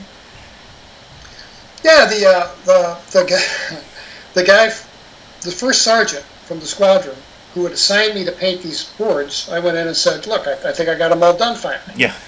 And I did a reasonable job. I take pride in what I do. And he came out and he flipped through the boards and pointed out some minor runs in the paint here and there and says, well, not a bad job, not a bad job. And he said, there's a stack of sandpaper over there on the left side of the bench. He says, go ahead and get them down to bare wood now. You're painting them, scrape off the paint. So I understood loud and clear, But while I was there, before I got back to the hospital, the supply squadron commander calls me and says, the OSI wants to talk to you. And anybody that may not understand, OSI is the Air Force's Office of Special Investigations. Like the Navy is to NCIS, it's the investigative branch. So he said, the OSI is sending a car over for you. You should be out front. They should be there now. I wouldn't keep them waiting if I were you. And I said, yes, sir. And I run down the hallway and run out the front door, and sure enough, just pulling up is this blue police car. And I got in the back seat, which was my first time in the back seat of a police car. It was pretty weird because there are no door handles or nothing to roll the window down with. Right. And, it was just kind of intimidating. So we got to the OSI headquarters, and it was this Stalin-esque kind of building, Yeah. You could just the building was intimidating. And we went through a double lock door system where they buzz you. You'd open the door, you go in between. As the back door shuts, they buzz you again, and then you can go into the main area. And he took me down this corridor that was lined with interrogation rooms on either side. And I was at the very end and on the right. And we went in. He opened the door for me, and he said, have a seat. Someone will be right with you. And the door shut like a bank vault, and I knew it wasn't open. I knew it was locked. They didn't even check it. And I'm looking around this room, and it's about the size of my master bath, and it has, there's a framed a framed mirror on the wall. And I thought, well, that's odd. Who would think about grooming themselves in this situation? And then it hit me, of course. It's probably some kind of two-way affair.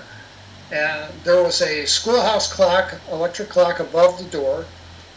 There was an old metal desk with a nice padded chair on rollers right in the center of the room. And then these, they were ubiquitous in the 70s, these scoop-like chairs that they made out of fiberglass, and they were green and yellow and red, and they were everywhere. Anyway, there was one of those chairs, three of them, one in the corner. And I sat there for almost 3 hours. And again, I think part of this is drama. Some of this is calculated, I'm sure. So finally, the two agents that came into my room when I was in a hospital came in and completely ignored me. They're talking about golf or something. And then the major sits down and he says, well, would you like to close your file today? Would you like me to close this file for you? And I said, yes, sir, I'd like that very much. And he said, good, we just might be able to do that. Did you find that film yet? And I said, no, sir, I don't have any film. I never took any photographs. And he said, well, it probably doesn't matter. It's not a big deal now. And he says, and you're going to be hypnotized today, and they're going to give you some medication that'll help you relax and make that hypnosis easier and help you remember. And I didn't know that, and I was stunned. And I said, sir, I don't understand. And I start to protest, as respectfully as I can. And I said, well, sir, I just don't understand why. And as soon as I said why, he went ballistic. He reached inside his briefcase. They had me sign a bunch of forms, well, a bunch being 6, when I was in my hospital room. My eyes were injured. They put salve in my eyes to help them heal, and I couldn't read. So I'm like, sir, what are these? And he said, son, these are just waiver and consent forms. If you want to cooperate with us. And I signed all 6. One of them I signed was a consent to hypnotic regression, and then it said something like underneath in the caption with chemical enhancement. Chemical enhancement. Enhancement, yeah. I found out later the drug that they used was sodium amytal.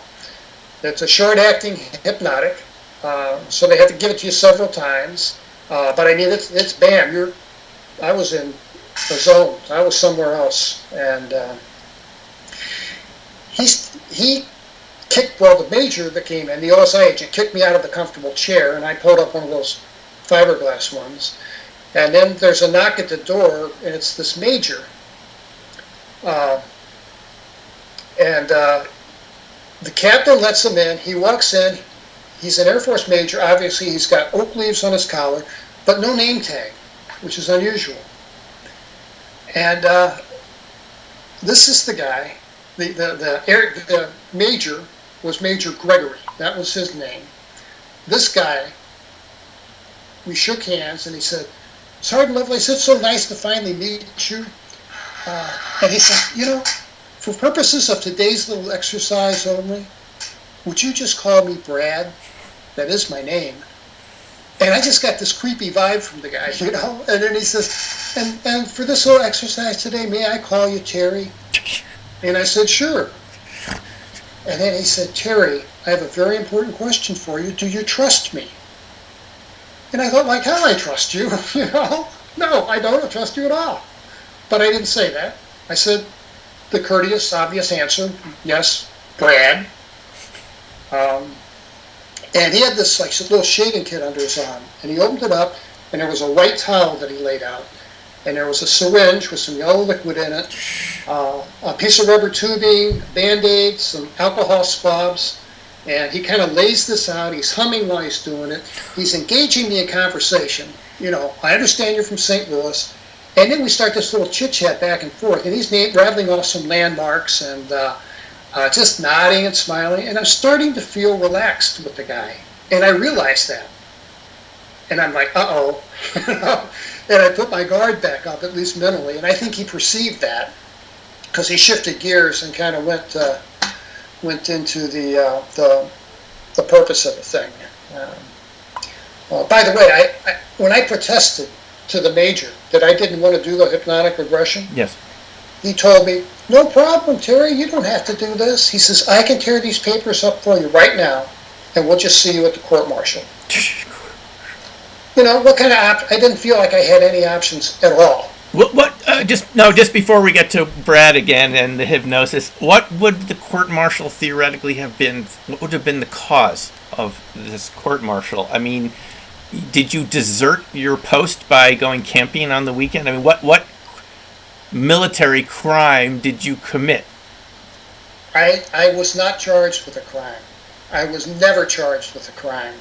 So how can you court-martial somebody if you don't charge them? It's just like, I'm sure the viewers are feeling the same. You've been through this ordeal. Every inch of your body has been burned. You have no idea what happened to you. Everything hurts. And now they're going to threaten you with a court-martial or divulge the information we want to hear. So please proceed. Brad is putting this syringe, he's humming, and he's making you feel at ease, and he injects you with the drug? It does. And it was, bam, I mean, it was... I understand why they use the word hypnotic. I was someplace else. Now, he did a progressive relaxation kind of hypnosis. But my undergraduate degree is in psychology. I was taking psych classes on base for a year and a half. I knew a little bit about hypnosis. I knew enough that I couldn't be hypnotized against my will. Right. The drug concerned me, but the hypnosis part. And I decided I would try to bifurcate my mind. I'd give him half, but in the other half, I did everything I could to occupy myself. I played Beatle music, the Rolling Stones. I did multiplication tables. I did the opposite of what his commands were. I assumed this relaxed posture, but he had me walking down a set of stairs. We're going to go down into the basement. Take that first step, Terry, feeling relaxed, feeling warm, feeling safe. Take that second step, feeling twice as relaxed now. And in my mind's eye, I'm going up the stairwell. Doing the opposite. Everyone listen in case you're in this situation. Do the opposite of what the do the opposite, absolutely. Do the opposite. And just give the appearance of compliance. And yeah, so I was in this zone, and he gave me some more of the medication, and again, it just intensified that weirdness. And the first thing he said to me was, he says, "Now I understand you and Toby went on a camping trip, didn't you?" And I said, "Yes, Brad, we did." And he says, "My, that must have been exciting." And I didn't answer him. And he said, "And you saw some funny lights in the sky, didn't you?" And I said, "Yes, we did." And he said, "But they weren't funny lights, were they, Terry?" And I said, No, Brad, they weren't." And he says, "Who were they, Terry?" And I said, "They were the space people."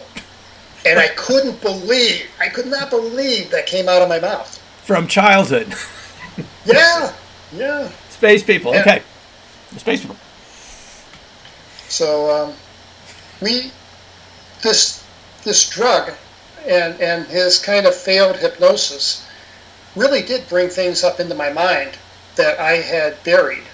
And I don't think that they're confabulation or fantasy. I think that I really gained some memories that had been suppressed.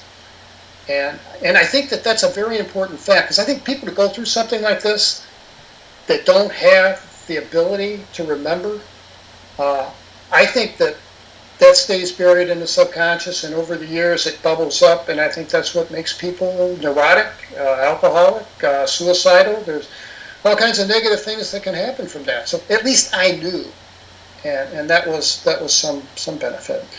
So he took me through this hypnotic session. One of the things he did was he asked me, and I told him about the humans being on board. Yeah. And that struck a nerve, especially when I talked about the guys that looked like crew members. Matter of fact, I could hear an expletive from the major, some shuffling of papers. So I knew that was a hot topic. Wow. And that made me reaffirm in my mind that this is important. I need to remember this, and I did. And he stopped his course and he said, "Now, Terry, that's not right. You know that's not true. That never happened." He says, "You're going to forget that right now, because it's not true. It never happened." And he said, "Tell me yes, Terry." I said, "Yes, I agree. It never happened." And I'm thinking, I'm going to remember this, because this is important. Never happened. Level, that's a title of a book, by the way, by another missile operator from Minot in the 60s. Never happened? Really? That's the title of the book, because that's what they said to him the next day. He wasn't there at the time, but all the missiles were offline when he comes in the next morning. He had seen reports on the news about UFOs in the area of Minot, and the next morning the missiles are all offline, and then everyone is freaking out. And then later in the day, he's debriefed like you are, not hypnotized, and they said, after signing the NDAs, it never happened. So anyway, I'm sorry, it just brought back the phrase, because that's the title of a book. Anyway, proceed. So they attempted to hypnotize you, but you fought back in your mind, which is a good thing for everyone to remember. I'm sure they teach this to special forces soldiers and people at danger of being captured behind the lines, that you can mentally resist these sort of brainwashing techniques. So you did hold on to a piece of your mind. You hold on, and you remembered everything, and it brought back some other memories. Yeah, I didn't remember everything. From the medication, there are spots that I don't remember. I'd love to know what was said during those, but I remember a good portion. It felt like a 45-minute interrogation, but it actually went on for like 4 hours. So. It felt like a long time. Oh, by the way, the book "It Never Happened" is by retired Captain David Schindele, a missile control launch officer at Minot. He was at the citizen hearing, by the way, in 2013 at the National Press Club. Wow. And you're just triggering something here, because that's the title of his book, because he never talked about it for 35 years, not even to his wife, because that's what they told him, until Robert Salas contacted him and said, "Listen, we need to talk about this to the public," and that's why he ended up writing the book. Anyway, we sympathize. Other people have been through this sort of intimidating type of tactics. From what are you going to do? I mean, they're threatening you with a court-martial. So anyway, you went through this hypnosis, and was that the end of it? Yeah, it was. It was. The important question at the very end was, Terry, you told these two agents the story about your camping trip. Did you tell them the truth? Now, I had already justified in my mind that I would tell them the truth. I would just leave out the part about the UFO, but I would tell them. So, but I think what they really were looking for is, did you tell them the truth about the film? I think that's what, their concern was that I had a 36 exposure roll of black and white pictures of this thing that I could sell to the National Enquirer. Yeah, but Terry, I think everyone's wondering this, and before we go on to discovering the implants many years later and the rest of the story, did you get the feeling that you had seen something from the U.S. Air Force that was not supposed to be seen? Or did you get the feeling they had never heard about this before, or kind of like what Gary told us from Minot, that he had the feeling under the hypnosis session that you went, that, by the way, I can verify the hypnosis part because I know the psychiatrist who declined the job at Minot as the base hypnotist in the 1970s. Wow. I actually know who was offered the job and he didn't do it, so I can verify. But Gary had the feeling this had happened many times before. Just what's your take on it? My impression when we first saw this thing, and again, we were in a different place mentally. But afterward, on the way back, I'm running it over in my mind, and I'm thinking, and I'm confused because, well, one of the things I've just mentioned very briefly was the inside of this thing was much larger than the outside. Now, that doesn't make sense. Right. Okay. And I don't know if maybe they took us to some other location, or maybe that's just physics on their level. I don't know. But I know this, that I saw beings in there that were not human. Sure, I saw other humans in there. I had real concern for that group of men, women, and children all kind of standing together. To this day, I'd like to know what happened to them. And then there were the guys that were crew members. So the impression, I came to the conclusion this was a collaborative effort, that this was a combination of our military working with ET. Okay. And I believed that then, and I believe that today. Fine. Thank you. I've been wondering about this ever since I picked your book up. So this answers my question about your view on it. So what happens after this? What's the next major incident that clues you in that there's more to the story than you originally thought? Well, there were a couple of odd things that happened that I really won't take the time to go into, but I had this motorcycle trip that I made and lost 2 hours of time in 1987. Okay. And then I had some documents missing. I had a woman come to me. The name of the title of the book is called Cheryl, and it was a client of mine who was complaining. She had of her neighbors in a trespass thing, shining lights in her windows and such. Yes. So I had some pictures that were really weird. Yeah, you described above the railroad tracks of some object. You said that she was kind of a nutcase, and the pictures she had were her neighbors, but that one photo was really pretty strange. You went to a lot of experts, said, what is this? It's a smoke kind of surrounded object hovering above the tracks. And exactly. Your office is broken into, your law office, right? It was broken into, and I had that in an envelope in my desk drawer, which I kept locked. My desk drawer was pried open. I should have put it in the safe. I had a nice safe, but I didn't do that. And that's what they took. They took the parking tokens, I guess, to make it look like a genuine robbery. But I think the purpose of the break-in was strictly to get that photograph. And I don't know how they knew where to look for it, but they did. So anyway, let me go forward to in 2012, when I left the state of Vermont in January 2012. And looking forward to retirement. Moved from Vermont to Dallas, Texas, be near our kids and grandkids. And I was here about 9 months. It was October 2012. And I had a problem. I couldn't support weight on my right leg. I had pain in my knee. And I told my wife, I said, we got to find out what this is. It's killing me. So she drove me to, where else? The VA hospital, where I got all my medical care. And I saw a PA who said, yeah, we'll find out what's bothering you. Because I denied it. I didn't injure it in any way. I didn't have a fall. I mean, I fell when I got out of bed because I could support myself, but I didn't have a fall that injured that leg. Right, so it's unexplainable pain. Yeah, got it. Yes. So I went in the x-ray room with the x-ray tech, and she took, it's called a PA and lateral, like a straight-on view of my knee, and then a view of my leg sideways with my knee bent. And I think you may have pictures of those. Oh, let me put them on. Thank you. I'm going to put the picture on of the x-ray. Is that okay? Please do. Yeah, it'll make more sense to people. Okay, so this is what we're talking about. This is one of the devices. I want to add in... Now, this is the one that shows the square with wires. Is this a square with wires coming out of it? It is a square about the size of your fingernail with 2 wires attached. What in the world is this thing? I've looked at this before, but the first time I feel really shocked. What's this doing in your body? That's what I said. I mean, I was very shocked. And, below my knee, there was this collection of bones that formed a floral pattern. Yeah, let me put that one on. Wait a minute. Let me find it. Go ahead. I'm going to locate it in the photos. I have it in the folder here. So the X-ray tech. Okay, here we go.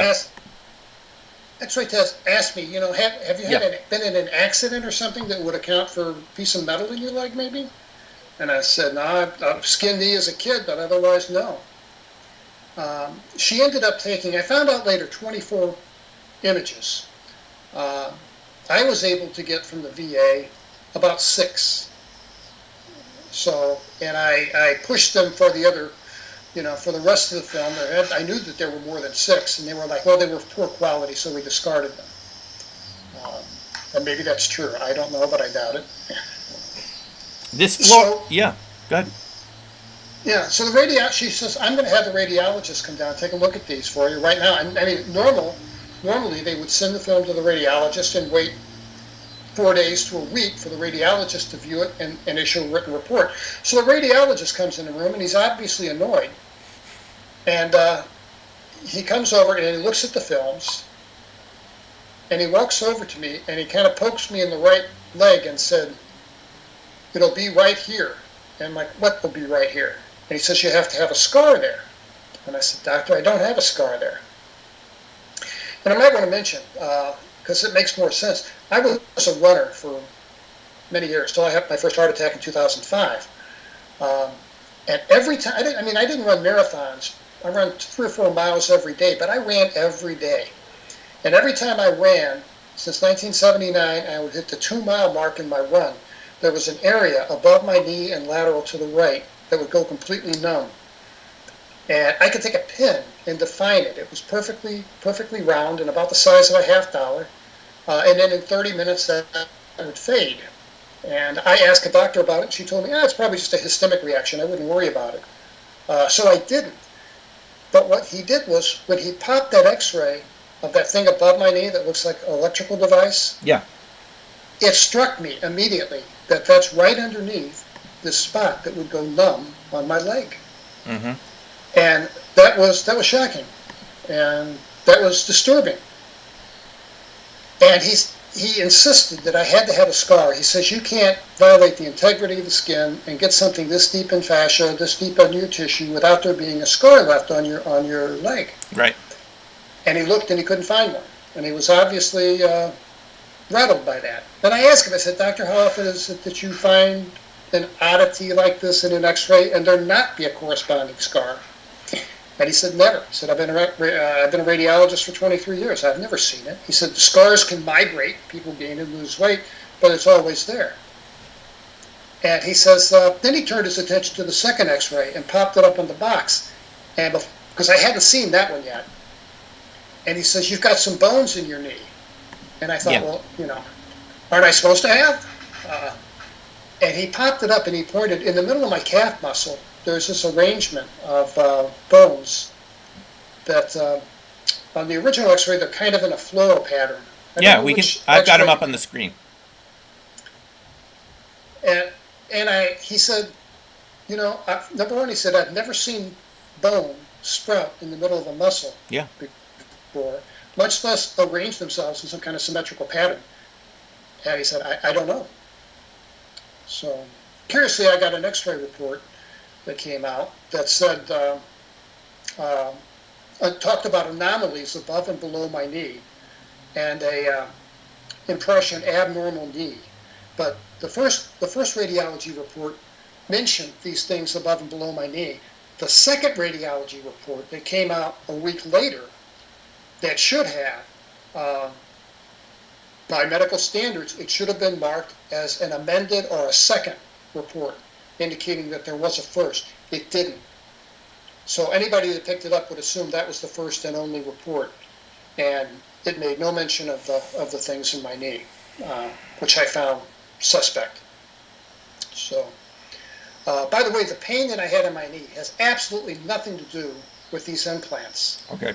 The pain that I had in my knee was what's called a Baker's cyst. Okay. It's a benign cyst underneath the patella that resolves on its own in a couple of weeks, and Tylenol and crutches are the cure. And so, just by happenstance, these things were found. Are these implants still in you? The ones below my leg are. Those are still there. And I verified that with an X-ray in 2017. In October, I explained in my book in 2017, I woke up in my living room, and seated across from me was a petite Asian woman dressed in black. And I know that this is a hard part to believe, and I really wanted to leave this out of the book, but because it just begs credulity. It pushes the envelope, but it's true.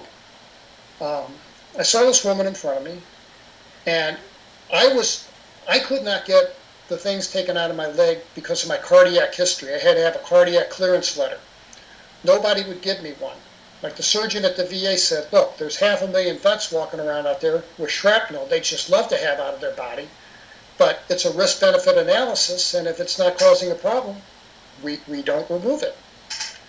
So that combined with my cardiac history, I could not get the things removed. So I'm talking to a doctor in Tijuana and thinking about driving to Mexico and have these things removed. And this woman appeared in my living room. I don't think this was a dream. I think this was absolute real. She spoke to me telepathically. I heard her clearly in my head. And she said, if you proceed with your plan to have this thing removed, the thing above your knee can't fall into the hands of terrestrial scientists. And she said, my host, which I thought was a curious word, my host will come and remove it from your leg. Host is a weird word to use. I mean, it could be a verb. You can host a dinner party. It can be, it was just an odd, but that's what she said to me. So I proceeded with my plans, and November 17th of 2017, I woke up and I had this, I didn't have the bruising right away, but I had 2 puncture wounds at the top of my knee, and my legs hurt a lot. And I know the thing was down by my knee, but these wounds were at the top of my leg. And like my wife pointed out, you don't know how high up those wires went. Maybe they floated out by the wires, who knows. So I took photographs of the implants in my leg, and I went to a chiropractor, because I knew they look at 100 X-rays a week. Right. So I got them rolled up in a tube, and I asked to see the doctor. I said, I got some pain in my legs. So I didn't have an appointment. They were busy. I waited 45 minutes. He calls me back, and he says, okay, where do you hurt? And I said, here and here. So I'm in an exam room. I put my pants down, and he looked at the wounds, and he said, asked me the usual things. Have you been in a car accident? No. And I said, what really happened is I had these implants put in my leg, I believe in 1977, and I think aliens came back and removed them last night. Yeah, spacemen. So he said, okay. Yeah. So I put my pants back up, and he's leading me to the front door by the elbow, because he thinks I'm crazy. And I unrolled those X-rays, and I held the X-rays up to his face, and I said, look at these.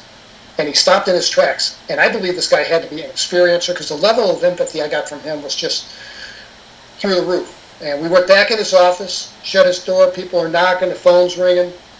He said, all right. He said, we don't have X-ray equipment in this building. He said, we use a freestanding radiology clinic. He said, I'll write you a script for the X-ray. And he says, and I'll pay for it.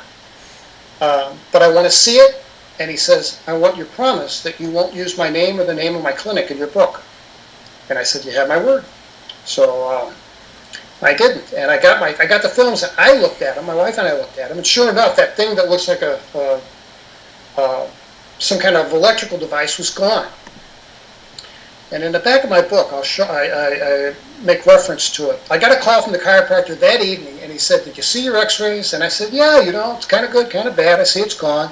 And he said, did you see that they left something in your leg? And I'm like, no. And he told me where to look. And I put a picture in the book, but it's so, it's not a crystal clear picture. To see this clearly, I circled it. There are two tiny wires in my leg, parallel with my femur, about halfway up. And those are inside my leg. Nice. Okay. Yep. Now, they just look like a smear in the book because it's so... Right. It's not crisp. It's not crisp. Let me see if I can bring this up. Yeah, it's not that easy to see, folks. I'm going to hold up the closest picture we have of it, but it's a smear below. Is this the same spot where the square was with the wires? No. The square with the wires, there was nothing there. This is about 6 inches higher, just about mid-thigh. Uh-huh. I don't know if that's in focus, but yeah, I put a yellow Post-it note on there pointing to the spot. So now something else is left behind. They took out the square with the wires, but something else is there. Okay. Yeah, and I asked this doctor, I said, doctor, if these things are so evolved and so smart, why would they leave two wires in my body? It just seems like they can't be that inept. Yeah. And he says, you don't get it. He says, they gave you an upgrade. He said, they took back their 1977 model and gave you the 2017. Well, this guy was clued in, I'll tell you that. I think so. They gave you an upgraded tracker, or whatever it does. Whatever the F this thing is. Yeah, so this woman shows up, this petite Asian woman, she says, we're going to take it out. We're not going to let your people have it, and it's taken out.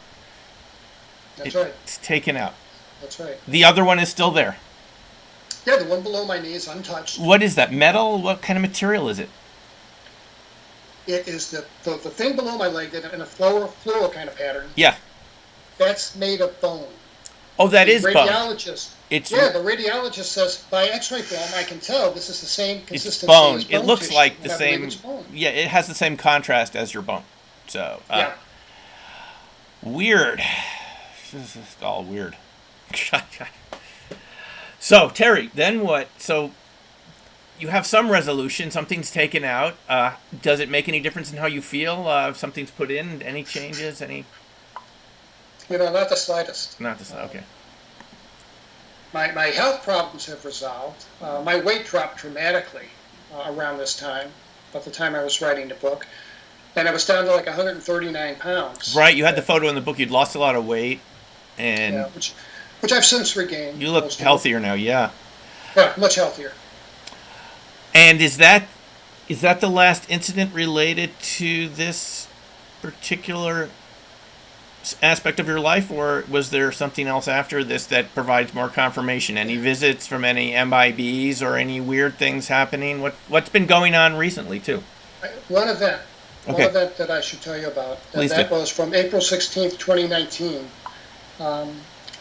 Since back in the Sony Walkman days, I sleep with earphones on and I listen to music. Now, these days, I listen to, on my iPhone, meditative apps, I should say. And I do that because ambient noises, house noises, scare me. And I got to get up and check the house. And that's like OCD kind of behavior. Got it. I use those sounds too at night, so go ahead. Yep. They're good. Yeah, it's a big help. And yeah, I have my iPhone, and I found out today that I shouldn't be doing it this way, and I'll change my behavior, but I sleep in a T-shirt with a breast pocket, and I stuff my phone inside my pocket and put in the earbuds. So went to bed on the evening of the 15th, woke up at 5:55 a.m. And by the way, what's his name? Never mind. I can't think of his name. At 5:55 a.m., I woke up sweating, out of breath. I didn't have any chest pain, but I felt bad. My wife took my blood pressure. It was like 220 over 100. My pulse was tachycardic, and I thought I was having some kind of cardiac event. She calls 911, and they came and took me to the hospital. By the time I get to the hospital, I'm feeling a whole lot better. They had put an oximeter on my finger, and my saturation was like 94, which kind of explains the being out of breath. And they gave me oxygen on the way to the hospital. By the time I get to the hospital, my saturation level's back up to 100. Pulse rate and blood pressure come down to normal. And they do the usual EKG, cardiac enzymes, chest x-ray. And I saw a cardiologist. Cardiologist comes into my room and says, I can't find anything wrong. He says, you may just had a strange rhythm or something. And he was able to pull up. I didn't go to VA. I went to the closest hospital, which was Methodist in Dallas. And he said, I sent a note to your cardiologist at the VA of what happened. He said, I was able to compare your last EKG to this EKG, and there are no significant changes. So I think you're okay. But you need to see your cardiologist and get a Holter monitor, which I did. Never found anything abnormal. And he said, we're going to cut you loose at 3 o'clock. And they did. They cut me loose. I went home. I felt fine. And spent the rest of the afternoon as usual. My wife and I had dinner. At about 7:30, I told her, I said, I'm going to go out and get a little walk-in, because I did that every night after dinner, to get my heart rate up, Yep. And try to do a quick mile back to the house. And then that was my routine. And I used my health app to clock the distance. Yeah. I got to the street, to the sidewalk. I looked at my health app, and I saw that at 5:24 a.m., I had climbed 6 flights of stairs. You had climbed 6 flights of stairs. I'll put that on in a second. Yeah. Yes. There are. I took 2 screenshots. There's the screenshot that has the date, the time, the. I'm going to put this picture. So, everyone, Terry explained this to me right before we started the broadcast, which is that this is showing that you had climbed 6 flights of stairs in your sleep. Is this right? Walked 1,700, 7. The lady from Apple, who did the diagnostic on my phone and proved that there was nothing wrong with my phone, and I asked her, what does this mean? At 5 a.m., you ascended above your house. Is this what this means? Between 5:23 and 5:24, somewhere within that 60-second time frame, because you only see one bar. That XY graph. So it's on the screen. Here it is at 5 a.m. There's no motion. Climb 6 floors at 5 a.m. Sleeping. Yes. I was sound asleep beside my Wow. wife. So I thought at that time. And I have no stairs in my house other than the threshold. It's the classic Texas ranch house. So, yeah. It's just another weird oddity of this whole phenomena. These things are... aside from watches not working, Terry, any other electromagnetic effects? I've had difficulty with electrical devices all my life. Okay. I bought 3 Acer computers from Tiger Direct, put them in my law office back in the 90s. Yeah. And they all broke. They all broke within 6 months. And it's not unusual. I have trouble with electrical devices. Now, the first year after the event in 1977, I couldn't wear a watch that would work more than about 2 or 3 weeks. Oh, right. Yeah, that lasted for a year. I also had a weird allergy to gold because underneath my wedding band, I got this redness and then kind of almost a greenish, scaly patch that itched. So, and I had a gold chain in the back of my neck. I had the same problem. So I asked my doctor. And he says you can't be allergic to gold. It's an inert material. There must be. Your ring must not be gold. It must have some kind of base metal in it. And of course, I took my chain and my ring to the jeweler, and they're like, "No, ring's 14 karat gold. The chain's 14 karat gold." He said, "I've never known anyone to have an allergic reaction to gold." Was there some radioactivity after the Devil's Den camping incident? I believe so. When I was in the exam room and I'm laying down, and I got my eyes closed for 99% of the exam because my eyes are in pain and they hurt. And of course, they got the big light over the top of me, which didn't help. And during the exam, I heard the characteristic growl of a Geiger counter. You heard a counter, yeah. So I know that they passed a Geiger counter over me, and it shouldn't have been growling like that. I took that to mean that I had some kind of radiation. As a matter of fact, when I got discharged from the hospital, I had this elderly doctor, medical doctor, who was a full bird colonel, came into my room with discharge instructions. Mm-hmm. And he said that, he said, what happened to you is, he said, I don't know why, but you boys chose to take off your clothes and play in the sun. And he said, you got a sunburn. And you got a sunburn. He said, I don't believe anything else. And I wanted to say, do you think I was on a rotisserie or something?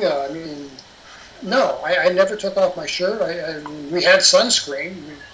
We used it once on our arm and forehead, but no. But I didn't say that. I said, yes, sir, yes, sir. And he said, there's been radioactivity in your body. And he says, that's naturally occurring. And I thought, yeah, right. And he says, that rock that you guys laid on where you took your little nap, unscheduled nap in the afternoon, he said there's probably some radium, naturally occurring uranium in that rock deposit. And he said that probably accounts for the radiation that you had. And he said, it's a low dose, it'll fade with time. And then he said, he says, but there's no need to discuss this with other people. It's nobody's business. And man, oh man. You're aware of Hal Puthoff's view about the blue shift, of how some of these craft actually change in their frame of reference, the speed of light, the permittivity of space-time, which creates a different speed of light for their frame of reference, which emits radiation. It can emit the ultraviolet radiation and even the ionizing type. Lou Elizondo explained that to me last June. Now let me put this picture up. So you met with Lou recently, right? Yeah, last June he came down for two days. Yeah. Brought a cameraman. Yeah. Who, in the process of filming me, had a brand new battery dropped from 100% to 0%. Went out to the car, grabbed another battery pack, came back in to film me, did the same thing, dropped to 0. So wow. Went in and brought in a whole case of them. It only happened those 2 times, but that's typical. Did Lou want to know about this story and the things we're talking about here, or did he already know about it and want to get more specific information? Or can you say? The reason he was there was when I talked to him originally, shortly after the book was out. Book came out in March 2018. By May of 2018, my wife is complaining about a helicopter buzzing the house. And I said, I wouldn't worry about it. I think that they probably, that's probably the traffic copter. Oh, the helicopter. Yeah, let's get to that. You had a helicopter buzzing your house. I sure did. I have 168 pictures of helicopters. Let me get that on the screen here.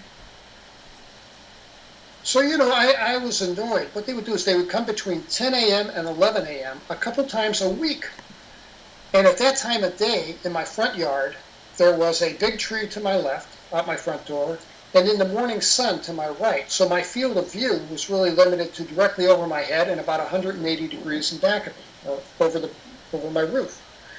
And I noticed these things didn't have any numbers. So, I did what any lawyer would do. I looked up the FAA law, and it clearly states that, helicopters must display numerical, capital alphabetical symbol N, like Nancy, and then there's a numerical string afterward that identify that particular vehicle. And these had no markings on them. And at the bottom of the code, it's in the codified federal regulations. At the bottom, it says that federal agencies are exempt. Federal agencies and military are exempt from this identification part of the statute. So they told me that they were federal at some level, because I took pictures of these things and I kept blowing them up, looking for identifiers, and there never were any. But in the process of blowing them up, I found UFOs in the background. Yeah, we can see one here in the picture you sent. We're looking at it, and there's a UFO in the background. Who's chasing whom here? Are they following the helicopter? That's really the question. In the morning, I would come out, I'd hear the classic thump, thump, thump, thump. I go outside with my iPhone to take pictures, and sometimes the UFO would come around first, if I could see it, because they traveled very fast. But then the helicopter would come around, and I don't know. Yeah, it's a good question. I don't know who was chasing who. I don't know. Maybe they were working in concert. I can't say. Man, so Terry, what's this other photo that you sent, the horseshoe? That's a photograph that I took in a blue sky on a Saturday afternoon, about a block from my old house. And I've seen several UFOs in the past 2 years. And that's one of the things that I saw.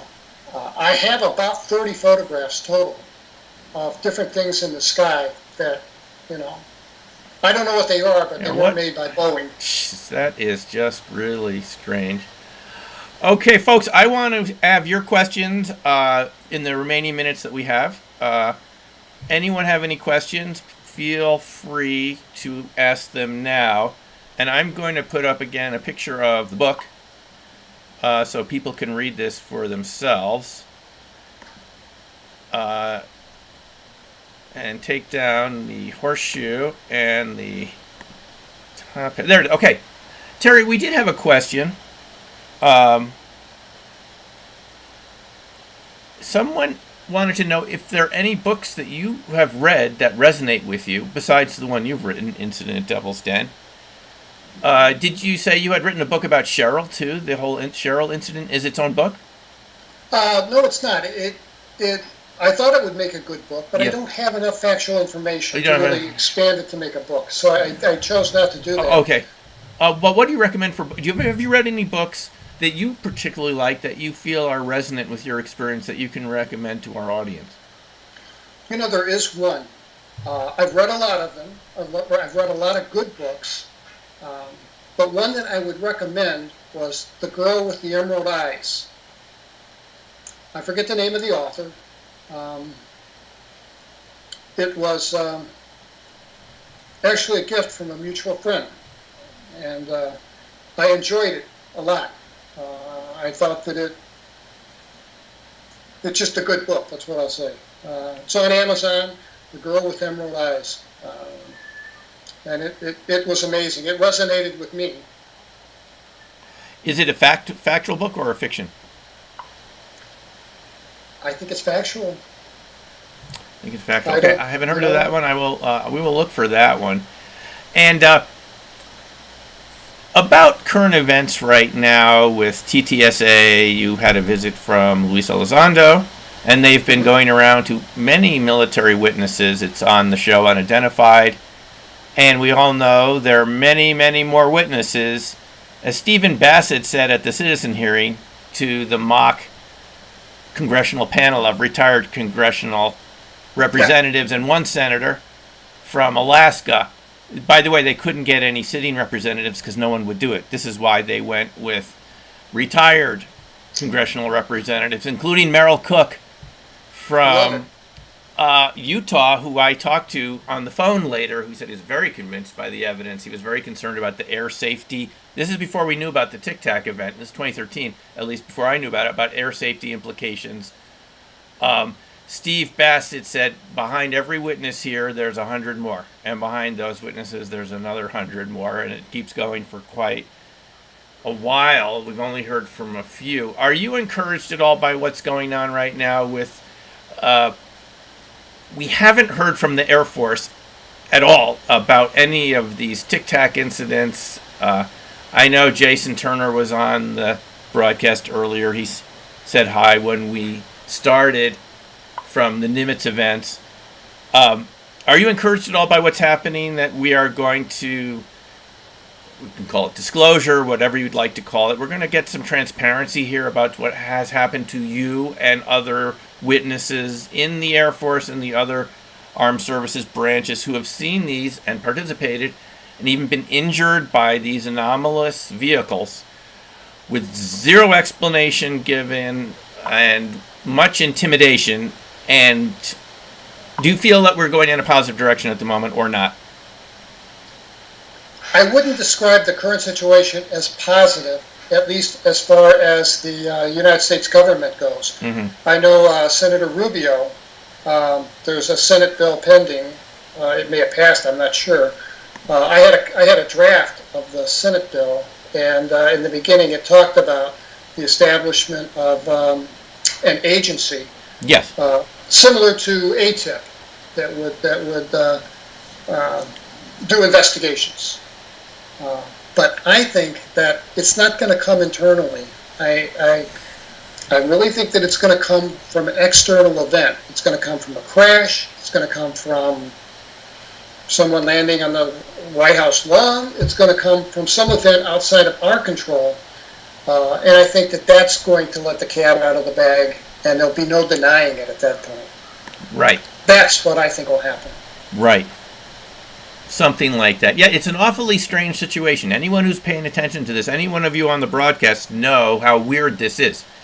We know from witnesses like Terry and many others that they've been through these experiences, in some case traumatic experiences, and no one is being told. They have nowhere to go to report these experiences. John Burroughs from Rendlesham Forest incident, his case was brought up at the citizen hearing, and some of the congressmen, one of them who had served on the Armed Forces Service Committee, actually got his VA records and got him the medical treatment that he deserved to have. He had some injuries from that encounter to his heart. So I believe it was terahertz radiation or something like this. Well, he got it addressed, and it took his Congress people or senators getting involved from whatever state he's from. I believe it was Texas. Or what? It was it was a southern state. In any case, what is it going to take to get this out in the open so that at a bare minimum, people like you can get the treatment you deserve to have, the debriefing you deserve to have? I mean, it's a serious issue. There's hundreds of people like you, Terry, if not thousands, who would like to talk, and I think we're aware that they feel it could adversely affect their career. A whole variety of issues, and it just seems to me like a grossly distorted situation. We're dealing with reality here, wherever these vehicles are from, and who's ever on them. We're not being given the full information. Our scientific description of reality is incomplete. Anyone who's been following this knows this. And we need to move forward to, hey, at the very minimum, evolve with the situation, learn from it. At least maybe your situation and Toby's unfortunate demise could go to some sort of benefit to society where we could understand what we're encountering, right? I mean, I'm here in Colorado where we had these drones in eastern Colorado. We know that the Air Force at Warren Air Force Base was monitoring, even though the emails have been declassified and they didn't know what it was. Anyway, and this is a very serious situation in my view, because it means that important information is being withheld, and as Hal Puthoff said, it could lead to a Sputnik moment where we find another country has leapfrogged us technologically, who's been more open about it with their scientists and have figured out what some of these technologies are. It's important that we move forward on this, and you had the courage to come forward. Let me ask you another question, and then you can respond to what I just said. Have you ever had the urge to go back to Devil's Den? No. No. Okay. I have not. I'm talking to some folks now who would like to film me make a trip back. The problem is, to get to our campsite, I found out years later that this is not part of Devil's Den. Okay. If you go on Google Earth and you look at it, it's federal land, and federal land. It's under the Bureau of Land Management's purview, and I put the pictures of the top of that plateau on my web page, and I got a guy I talked to from Alabama who's a landscaper, and he sent me an email and says, "Look at that close." He says, "You can see tractor tire marks." He says, "You can see that the grass on top is all cut to a uniform level." He says, "Somebody takes a tractor up there and keeps that clear cut and keeps the trees from growing. Otherwise, it'd be 40-year-old mature forest." That's a good point. What we're looking at is the photo you sent called Devil's Den Older Satellite. and it is bare. And I actually am. You've said this earlier, right? It's still sinking in. That should be growing into trees, correct? Absolutely. Absolutely. And why somebody's cutting it? Why would the federal government for 40 years take a tractor in the middle of a state park, in the middle of nowhere, that's carved out as federal land, and cut the grass? Oh, that's a little weird. They're cutting the grass here. That's strange. Terry, we have a question from Mick in Australia. Did you feel like you ever learned anything personally from this encounter, or did you gain any new abilities in art, music, or math, or anything that was sort of startling? Yeah, and I don't share this very often, and it doesn't happen on a regular basis, and I can't rely on it. But there are times when I'll have intuition. I mean, through the roof kind of intuition. And I believe that it's some type of psychic ability. I really do. I can prove that by my stock portfolio. It's been handy in a lot of ways. And I think that that's a gift. I know I didn't have that before this, but I feel a lot, I'll just say I'm a lot more intuitive than I was as a child. You've told us now you still feel afraid to walk across open spaces, and it's understandable. Has the terror of the event subsided a bit? Have you come to peace with it? Do you feel angry about it? How, looking back now, how do you feel about it? Well, I'm glad you asked that. Writing the book was very cathartic for me. And I still have a list of phobias. I mean, naked storefront mannequins in a window, Yes. Wig me out. They wig. I have no idea why, but my heart races and I gotta get out of there. Mannequins, yeah. Mannequins, yeah. Go figure. Feminine mannequins in particular. I've been since 1977. I had this feeling of I was uncomfortable suddenly uncomfortable around Asian women, particularly older Asian women, and I can't reconcile that. I don't know where that comes from. I just bury that, but I don't know where that comes from. I don't go outside at night unless I have to. I didn't come out of this unscathed. I had my little phobias to deal with. But I know that I'm in a better place than those 20 to 50 human beings that were segregated to my right. Yeah, that's what happened to them. That's disconcerting, and there are other experiencers. Lynn Buchanan, who's in my book, Black Swan Ghosts, yes, said, if you've ever talked to him, that there were people on the ship laughing and crying alternately in the strangest way, and it bothered him. And you're saying the same thing, and it's bothering me a bit too right now to hear that something is going on under the surface, maybe having to do with these missing persons 411. We had comments about this earlier that I didn't mention because you were talking about the story, that that something really illegal is being done to these people, unpermissible by our moral standards, something non-consensual. And I think that would bother any of us. I think that's absolutely right. Someone sent me an email and said, and I don't know anything about this, but they said, in 1952 we signed a pact, a treaty of sorts with ET. Yeah. And we gave them free rein to abduct people and cattle within certain limits. And evidently they're exceeding the bounds of that contract. So I thought it was a curious email. Just an unidentified person, but wrote me and told me that.